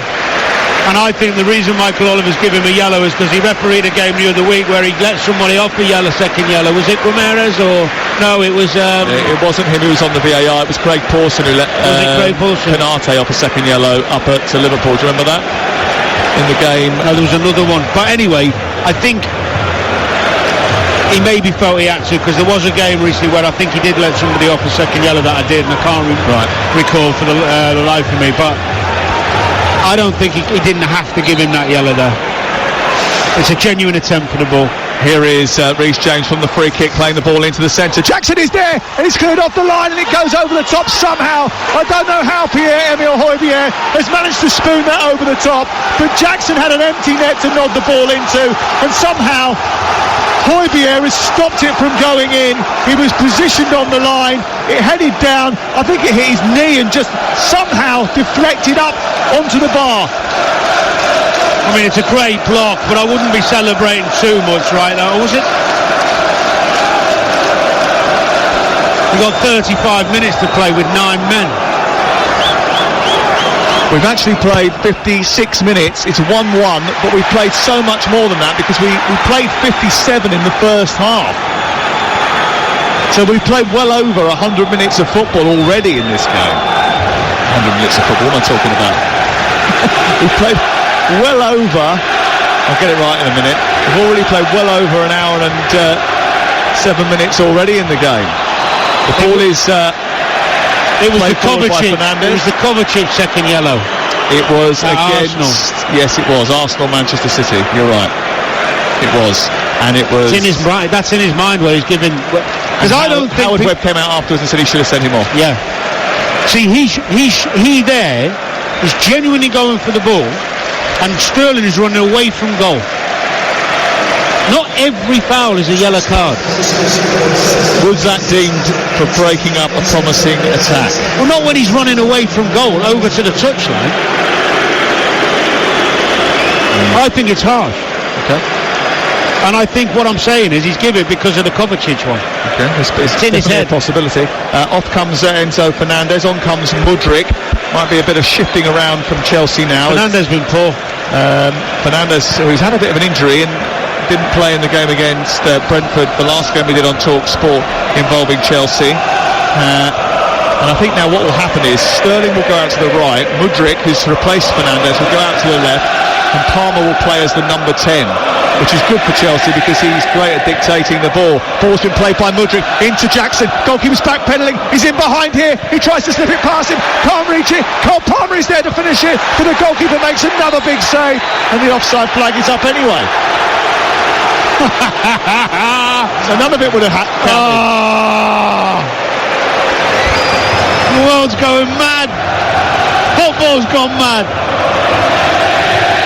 They're going to change that song, by the way, aren't they? Instead of It's Coming Home, they're just going to sing It's Going Mad, It's Going Mad, Football's Going Mad. It is, though, isn't it? It has gone mad, this game. Mudrik's ball on the halfway line into Jackson, which sent him away, which was the whole attack was the one that was offside. So the whole thing that played out afterwards was nonsensical. Anyway, it's still 1-1. You're listening to TalkSport. We played 60 minutes of the game, plus the 12 minutes that we had in the first half. So 72 really for these players to go through, and Spurs have only got 9 players on the pitch now, having 2 players sent off, one in either half. It's been absolutely crackers to watch. It's been baffling at times. There's been a series of VAR interventions and goals that have been disallowed. 4 disallowed goals in the first half, by the way. Clearance off the line from Højbjerg in the second. It's still level at this moment in time. And one of the other commentators who is working for a network doing television tonight turned around to me at half-time and said, "What's the score?" Because it can get a little bit lost in everything that has happened. Here is Cole Palmer on halfway, trying to thread the ball down the right side. He looked to find Sterling, and there was a moment there after you said no where I thought he was going to get it, but Vicario reacted well enough to be able to deal with it. Chelsea have got a lot of the ball now, as you would expect, with Spurs only having 9 players. The way they're playing is a 4-3-1 formation with Son as the lone attacker. Mudryk out on the left, the substitute, comes infield, plays it to Gallagher, 10 yards back from the 18-yard box, floats the ball out wide, space for Reece James, who thunders the ball towards the far corner, and it just licks the paint off the post and goes out for a goal kick away to our left. Yeah, got to be careful, Spurs, not to get too narrow and make it so easy for them to get in that penalty box with the wide men. You've got to keep some... It's got to be narrow to a degree, but not so narrow that you can get shots in like that from Reece James. Okay, so the first change that Spurs are going to make here is Papsar for Bentancur. The second change is going to be Oliver Skip for Kulusevski. He can't wait to get off the pitch. His number hasn't even gone up yet. He's been running around expending energy all over the place. I'm surprised Sarr's coming off, actually. Well, he's been booked as well, hasn't he? Okay. If Spurs were to get something out of this, then I'd go as far as to say that's the best point they'll ever have had. Well, listen, we asked the question, can they sustain their current form? Their run to Christmas is not without potential pitfalls, but it's not littered with them. They are the 13th team to take 26 points or more from the first 10 matches. Doesn't happen very often. 6 of the previous 12 went on to win the title. 4 runners-up. The only one that's finished outside the top 4 were Newcastle 94-95. If they get a point out of this game in these circumstances, then that's going to reinvigorate the character even further, isn't it? And propel the legend of Ange to even greater heights. Yeah, there's a long way to go before that. I've played in games where you've been not 9 but 10, and it's hard work mentally and physically. We talk about managers putting on sessions for teams with 10 players. What about teams with 9? Do you do that? No, I mean you'll do. I did a lot of defensive sessions where you'd be a central midfielder with a back 4 and 2 central midfielders, so 6 of you as a unit against an 11, and see if that 11 can score against the 6. So the back 4 stays in and the 2 central midfielders sit in front of the back 4. Can you beat us? We're not going anywhere. We used to do that a lot. Rafa liked that one, Roy Hodgson liked that one. Did you do it so that the back 4 pushed up to the halfway line? We just wherever the ball was, you adapted. But it is a hard thing to do, to be constantly under pressure as a back 4 for that long. Is it right for Spurs to continue to push up to halfway now? No, they won't. Ball has been played out towards this right-hand side, looking for Son to chase. He's got to get through a lot of work now. Thiago Silva comes across. It's 1-1, 63 minutes. Spurs at this moment in time are going to get a draw out of it. It won't be enough to take them to the top of the Premier League. He's not off. Again, Palmer in behind, looking for Sterling. In the centre is Jackson waiting for the delivery. Pierre-Emile Højbjerg has done brilliantly, absolutely superbly, to get in front of Sterling, dispossess him and fire it out for a ball out by the corner flag. That's the high line problem. Cole Palmer takes it on from Chelsea from the throw-in right side on the attack, midway inside Spurs territory. Danny Murphy, Sam Matterface here live at the Tottenham Hotspur Stadium on what has been an exhilarating night of football, a thrilling night, a charged atmosphere and a wonderful spectacle. Mudryk tussling with Bentancur. Bentancur wins the free kick on the edge of the penalty area. The Tottenham fans want a yellow card, they're not going to get one. And a lot of people talking to me at half-time asking me the question, have you ever seen a first half like that before? No. And I couldn't recall much that lived up to that. It's early in the season, so it doesn't have the weight of that Battle of the Bridge, which was a defining moment of the campaign, where Tottenham obviously lost the chance to win the title as a result of it.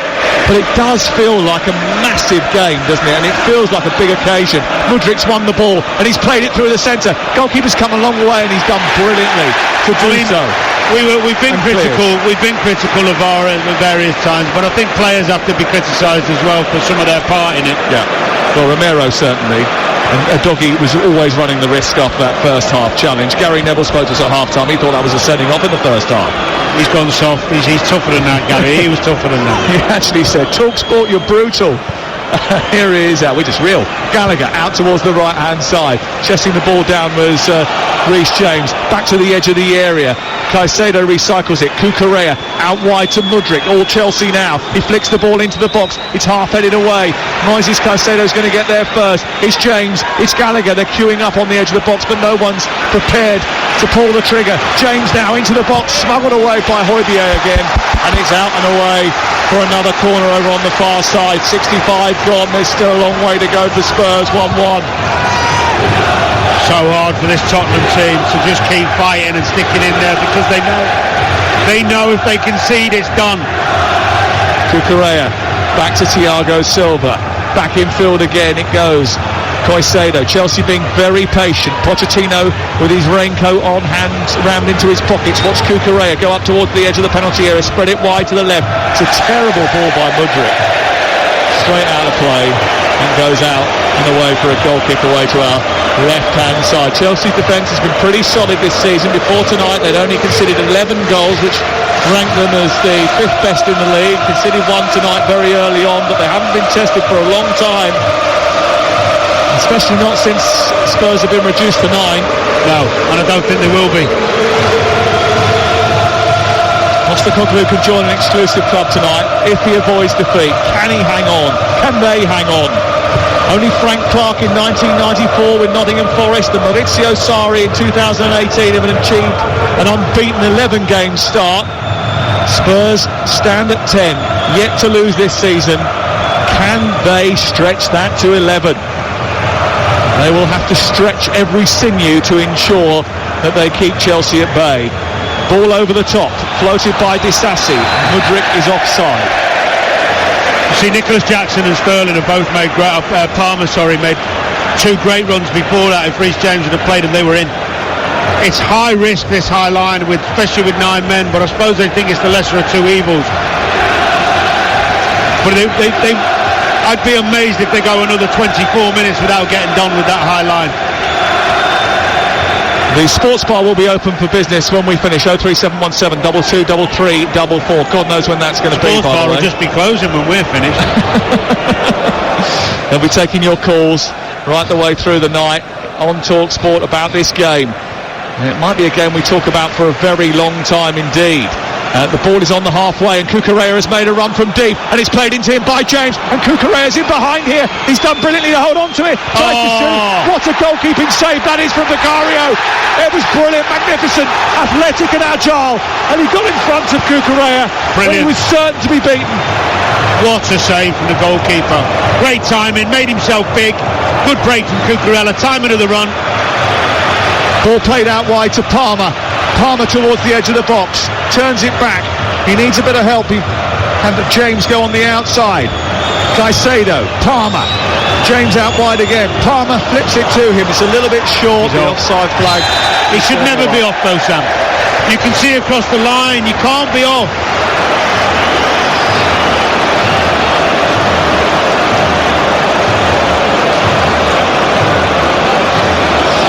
Adrian Dobbs has sent me a note. Only 3 outfield players that Spurs started with are still on the pitch. Son, Porro and Bissouma. That's amazing, isn't it? Yeah. But that's probably never happened before.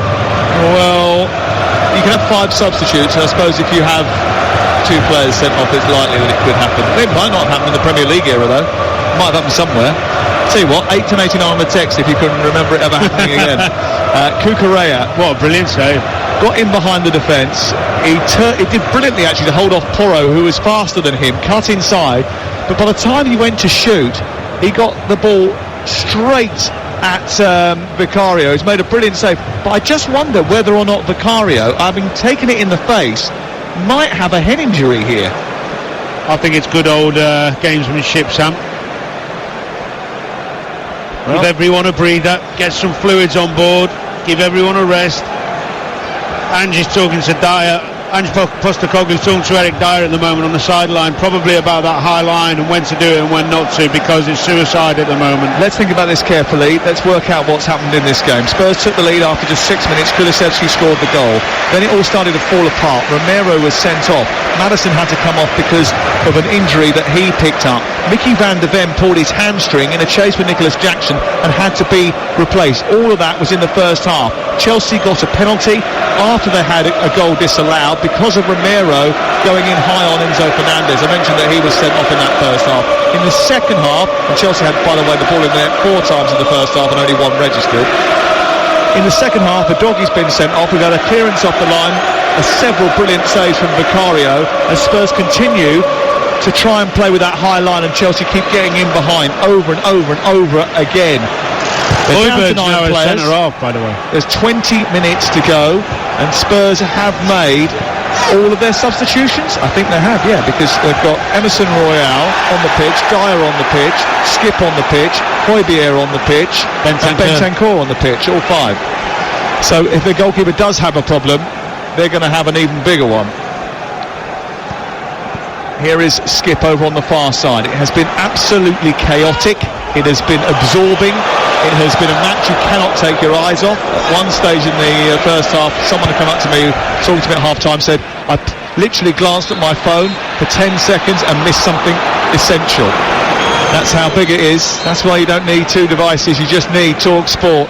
And if you want to download our app and flick between the 2 stations and listen to Virgin Radio and Talk TV and Times Radio, just download our app and you've got everything there. It's a world of entertainment at your fingertips. This game's been a world of entertainment. Chelsea have just rushed the set piece on halfway and the ball's been given back to Spurs.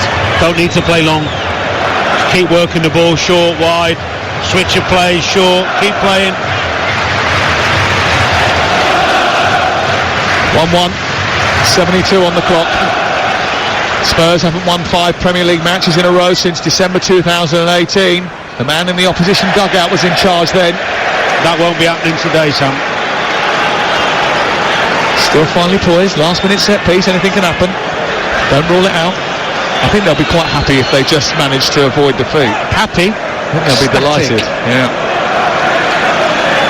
Thiago Silva through the centre circle, out to the left, and it's taken on by the slender figure, blonde-haired Mudryk, who overhits the ball, runs into Porro, commits a foul.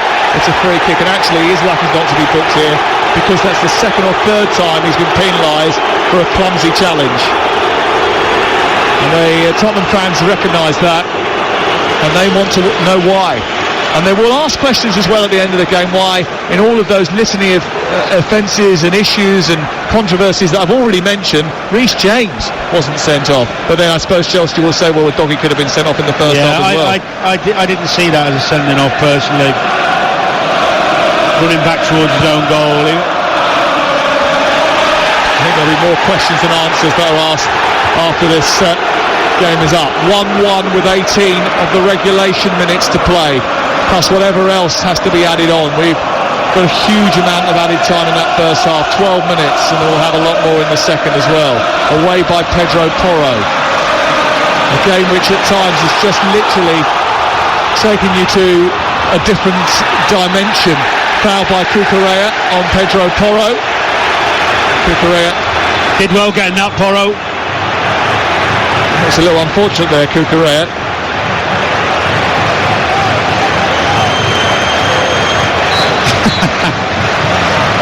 I think he got duped there, Michael Oliver. Well played. Bentancur swerves past two Chelsea players, then can't find the pass because it's straight to Thiago Silva. Conor Gallagher does well, protects the ball brilliantly, forward. And then plays it back to Disasi. It goes to Reece James now. He plays it wide out towards Sterling. Højbjerg playing as one of the back four now.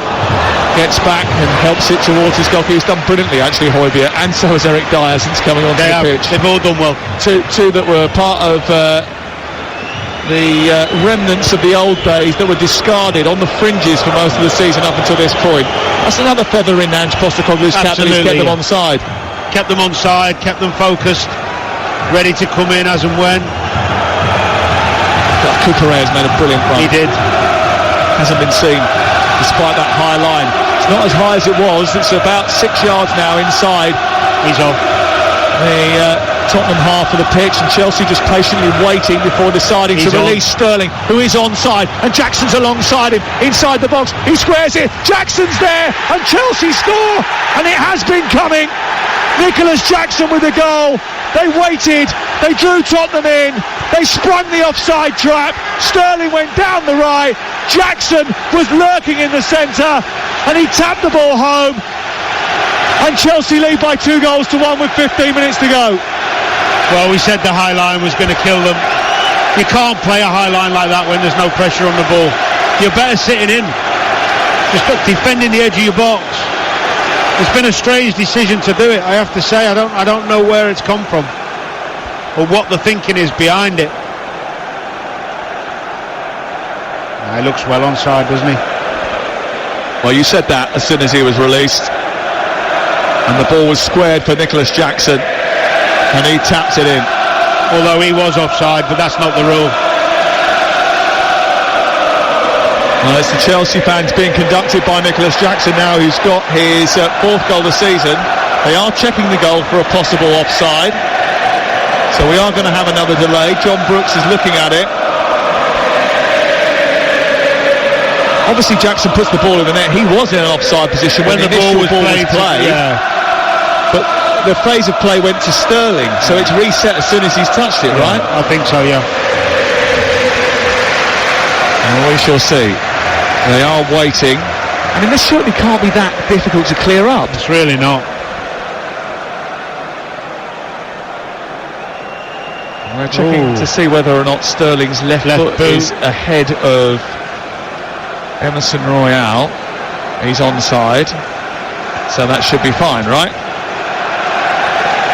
We've seen it. Now, I'm sure he's behind the ball there, Nicholas Jackson, as the ball comes across on our monitors in front of us from Sterling. I think that's going to be okay. Goal. Chelsea celebrate again after a long wait. No offside against Sterling, and Chelsea lead by 2-1. And now they're in a position where if they are victorious here, then they will be the first team to beat Tottenham in 90 minutes this season, the first team to beat them in the league this season. Reece James comes off, Malagusto comes on. I'm hoping that's just as a precaution for Chelsea.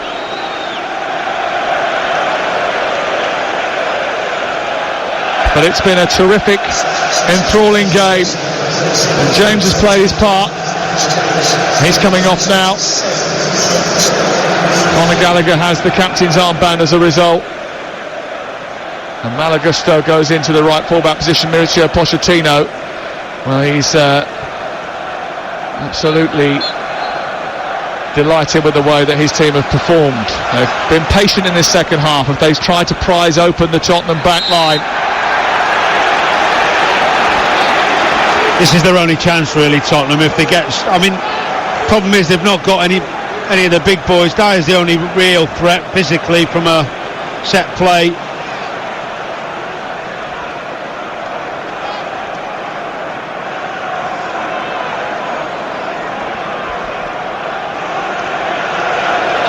.78 minutes on the clock.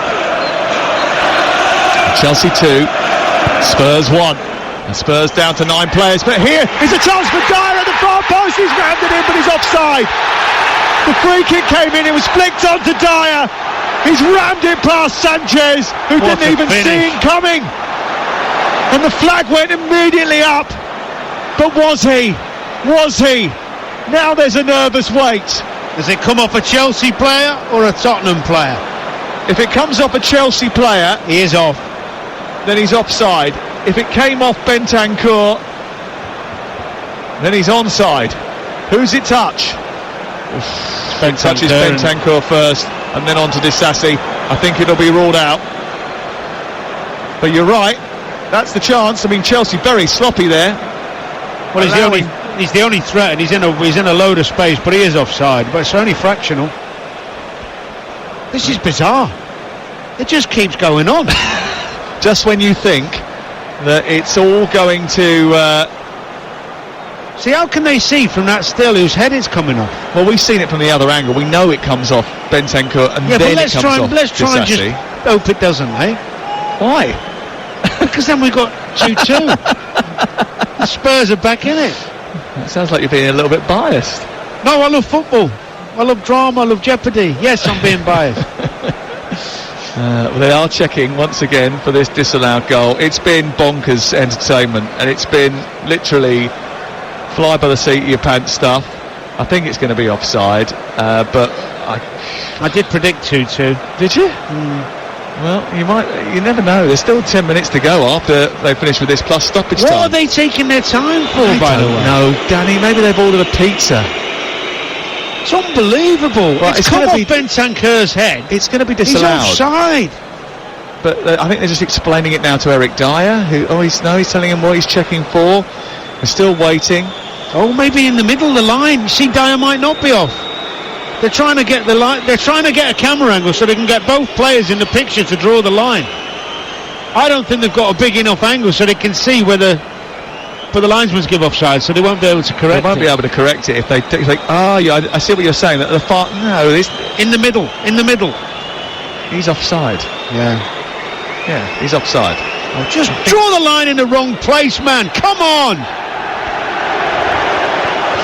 No goal. It's 2-1 to Chelsea.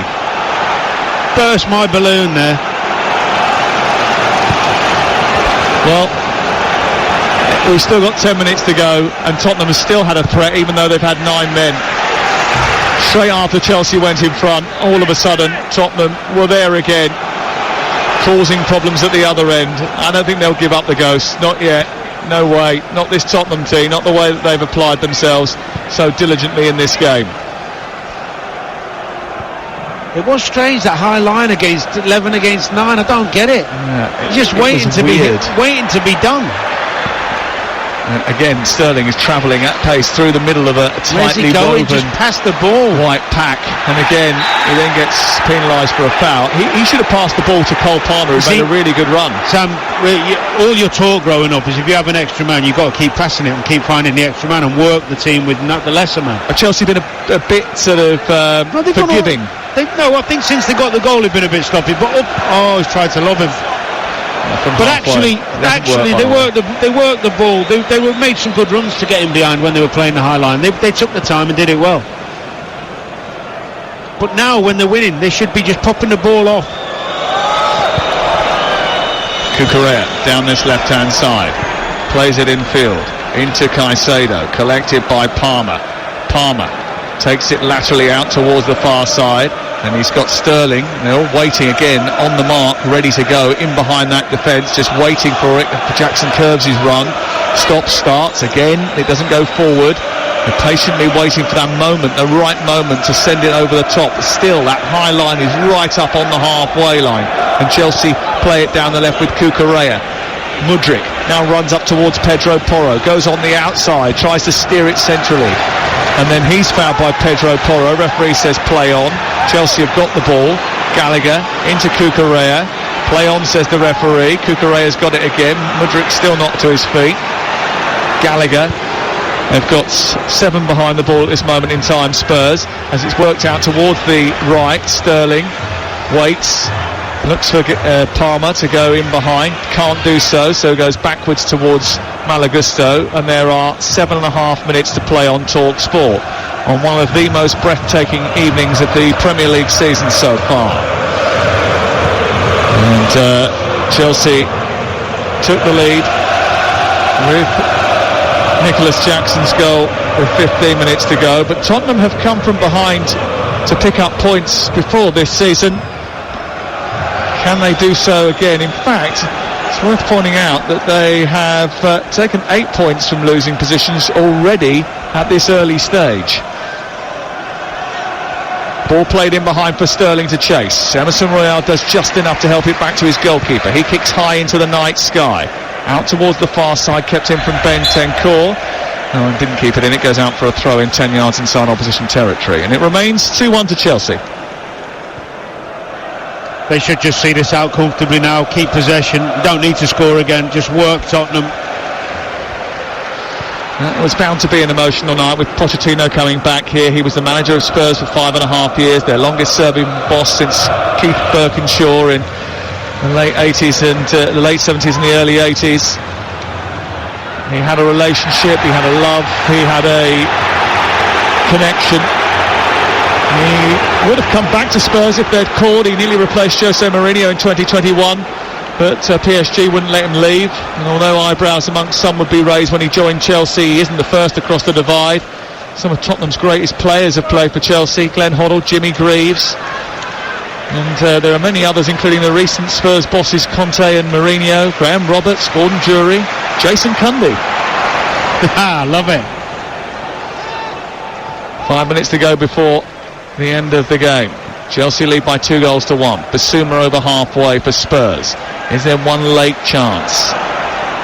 It comes back to Basuma again. He plays it wide towards the left, and then further on to Emerson Royal. Royal trying to get down that left-hand side. Tucks it back to Bentancur. Højbjerg looks up, floats it down the left. Basuma is engaged by Malagustos, holding on to him. Don't give away a set piece there. That's a really stupid, naive thing for him to do. And Tottenham have a free kick. They'll be absolutely delighted by that. It's a yellow card for Malagustos. Absolutely incredible, the brains of some players. You're winning, you've got 2 men extra, and you're fouling him near the penalty box. Who's telling him though? Someone, I hope, is saying to him, use your brain. Think about the game. Think about your teammates, not yourself or your own ego.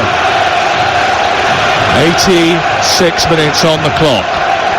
Tottenham Hotspur 1, Chelsea 2. And the ball is at the feet of Pedro Porro. Swings it in towards the far post, and it's headed goalwards by Bentancur, and he's missed it just. He's just about missed the target after connecting with a brilliant ball in from Pedro Porro. Got to score, Sam. This is the chance. He's not offside. Oh no, it's an in-swinger from Porro. Bentancur's coming in on the back post, doesn't know whether to knee it or head it. Gets caught in between and puts it past the post. Oh dear.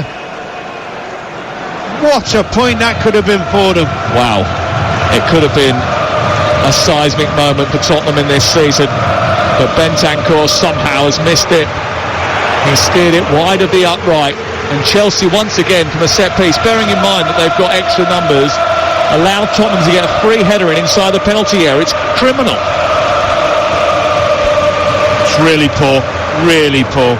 Malagustos made a run down the right hand side, and he's onside here, bursting into Tottenham's half. He's down the right wing position, he's into the near post, and Pedro Porro comes across and gets in front of Jackson and turns it behind and away for a corner. Poor from Gusto.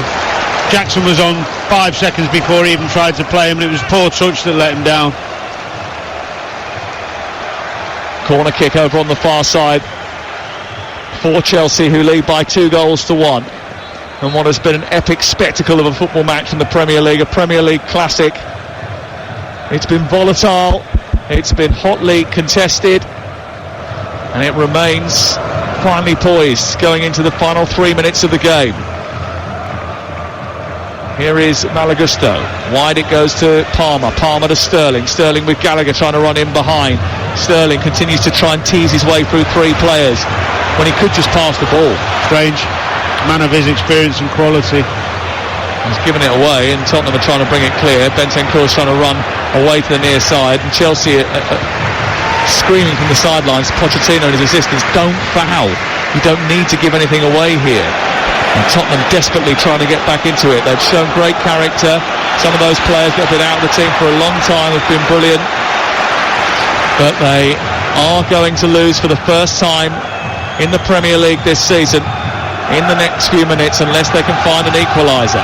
Ball has been played over the top for Mykhailo Mudryk to chase. He might get there ahead of Vicario. He was late on Vicario and he's going to get at least a yellow card here. Well, the ball was played over the top into the left wing position. Mykhailo Mudryk went dancing down into it.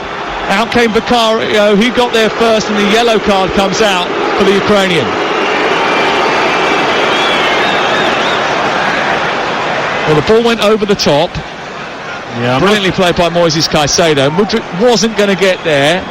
And then Vicario, I mean, he did get fouled, but he amazingly managed to spring himself up and change direction, contorting in the air.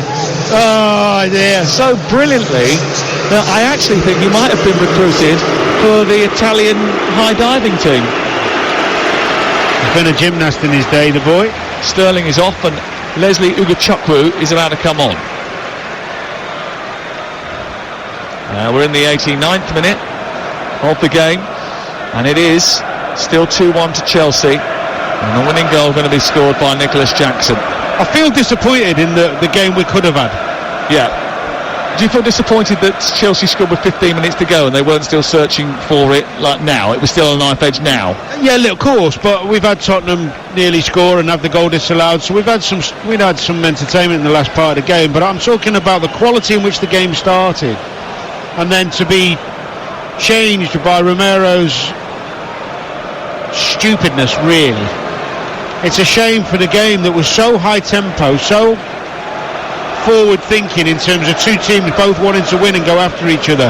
I think it could have been a real classic. The only thing that could happen now is if Vicario can't continue, they put Eric Dyer in goal and Spurs score an equaliser in the 9th minute of stoppage time. That would definitely exit. Are we on overtime, by the way? 9 minutes of added time at the end of the 90. No, I mean pay. Oh, right. What time is it now? Is it past 10 o'clock? Yeah, it's 10 o'clock now. So the sports bar, which should be open for business, is still locked out. You still can't get a bevy and a bit of reaction. 03717 223344 is the number to call. If you want to speak to Jamie O'Hara and Carlton Cole tonight about what was just an unbelievable game of football, the lines are open now and you can take your opportunity to give your opinion to the boys. Malagusto plays it back to his goalkeeper. Sanchez kicks it clear uncertainly up into the air. Oh, what are you doing? Pushes Emerson Royale in the back. Why? Unnecessary, silly thing to do. And again, giving away a free kick when he doesn't need to give away a free kick, and putting Chelsea under pressure when he doesn't need to put Chelsea under pressure. And Spurs know it. And they sense maybe one more possibility. Ball into the box. It's headed into the air by Ugachukwu. Dyer keeps it alive. Son trying to get underneath it. Keeps it alive. It drops inside the box, but there's no white shirts. There's just not enough of them inside the area because they've been robbed of two players. Still struggled a bit with it, Chelsea, didn't they? They're struggling with the set plays. Bizarre. It's happened ever since Spurs have gone back on the attack after that sort of 30-minute period where they didn't have the ability to. 2-1. And it's with Emerson Royale, far side. Dyer, you've got to get that. It's forward by Højbjerg, looking for the diagonal up towards Emerson Royale. Is allowed to win the header. He nudges it into the path of Bentancur. Basuma is joining here. He's got Skip and Son to aim at. Højbjerg plays it wide. Good football from Spurs. Ball into the box is not a good one. Gasto manages to deal with it, juggles with it, hits it into the air and clears it out towards the far side. They couldn't, could they? Come on! There's one more late VAR check in this yet, Danny. You never know. You never know. 93 minutes gone. You're listening to Talk Sport on a thrilling night of football. Skip round the corner on the halfway line. Pedro Porro is beaten to it by Cucurella. Foul against him. And it's going to be a Chelsea ball.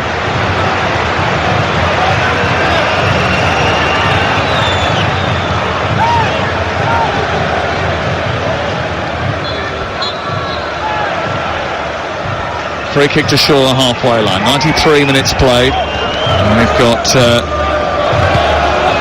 added. Oh, and that's a real mistake by Uga Chukwu. And now Son is running at the Chelsea back line. He moves to the edge of the Peltier. Left-footed shot. Drives it towards goal. It's saved brilliantly down low to his left by Roberto Sanchez.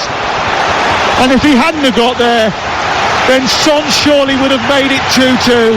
Chelsea sloppy in possession, and Son and Tottenham went racing towards goal, and it was oh so close. What an incredible effort from this 9-men Spurs. Incredible. Gallagher down the right hand side, played in by Palmer. Jackson is there to finish it. Jackson slams it home, and Chelsea have a 3-1 lead in stoppage time, and it's curtains for Tottenham now.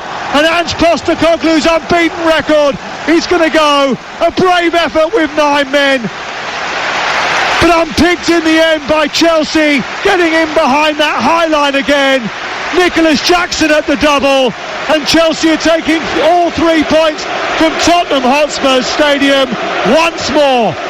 It's Tottenham 1, Chelsea 3 at the end of a most memorable, thrilling, intoxicating game.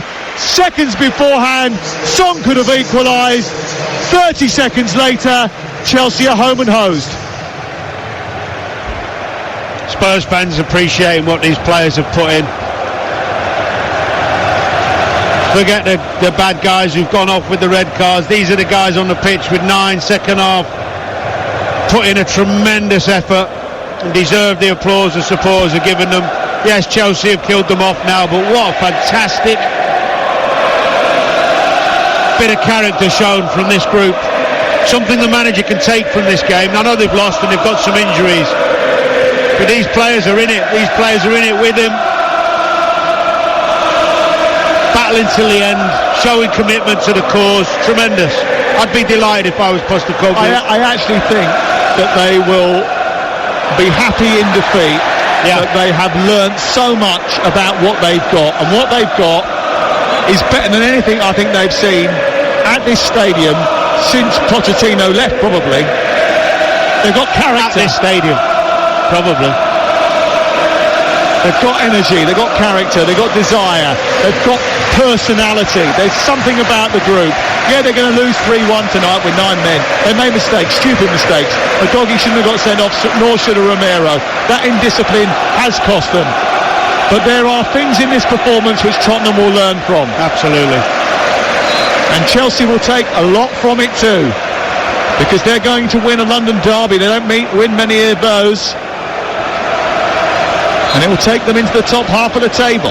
But they've got a free kick to defend, and it's back across the face of goal towards Dyer from Son, and then cleared, but the offside flag was up anyway, and in the 96th minute of the game we'll have another free kick. Pochettino pretty impressive against Chelsea when he was the Spurs boss. He won 4 of his 10 Premier League matches against them, which was more than every other Spurs manager in the previous 52 meetings, and now he's going to be the first opposition boss to win here this season. I mean, what's remarkable is that Chelsea's victory here will be only their 5th victory in the Premier League since the sacking of Graham Potter. Oh, they've still got a long way to go. I mean, Spurs have handed them this victory on a plate with the sendings off, let's be honest. You know, the game was really tight and end to end when they had 11-11. It's been a brilliant spectacle. It's been absolutely absorbing. It's been wonderful and a privilege to be here. It's one of those matches where you take stock, go home, download it, watch it again. He's in for a hat-trick. A lovely ball through the middle onto Jackson, a chance to complete the hat-trick here. He hesitates, rounds the goalkeeper, pops it into the empty net, and Nicholas Jackson proves maybe he is for real. A hat-trick against Spurs will make him a Chelsea cult hero. A goal in the 98th minute to ensure all 3 points. He races behind that high line. He stutters and stops and rounds the goalkeeper and pops it into an empty net. And Chelsea lead by 4 goals to 1. And Jackson has a hat-trick.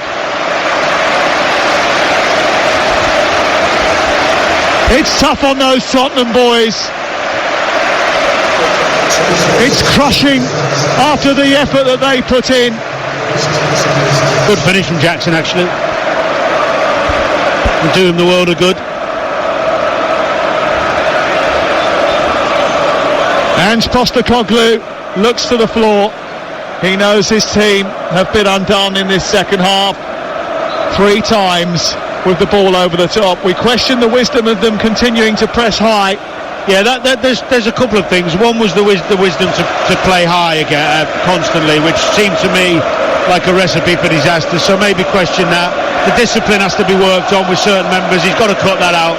He can't have that every time there's a big game here and emotions running high.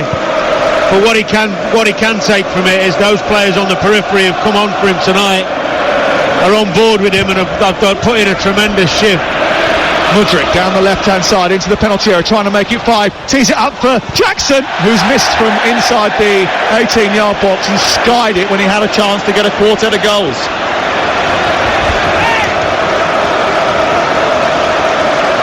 See, this is where if I'm a Tottenham player, I'm just having a word with Michael Oliver and saying, Michael, blow the whistle, will you? And they've played the 9 minutes. Game's done. Chelsea have scored 4, Tottenham have 1. They used to call it 3 points lane, and now they're going to win for the 5th time at the new Tottenham Hotspur Stadium. Michael Oliver blows the whistle, and it is done. Ange Postecoglou may be Spurs Superman, but Chelsea are always their kryptonite. They have only beaten Bournemouth, Palace, Leeds, Leicester, Luton, Fulham and Burnley in their last 39 Premier League matches. So they will scratch their head and ask how on earth in their 40th game have they come to unstoppable Tottenham and prevented them from going back to the top of the Premier League. The answers are multiple. So much happened in this game. Sendings off, disallowed goals, mistakes, tactical errors. But Mauricio Pochettino, the man that led them into this stadium, is the first man this season to beat them in it. It means Manchester City end the weekend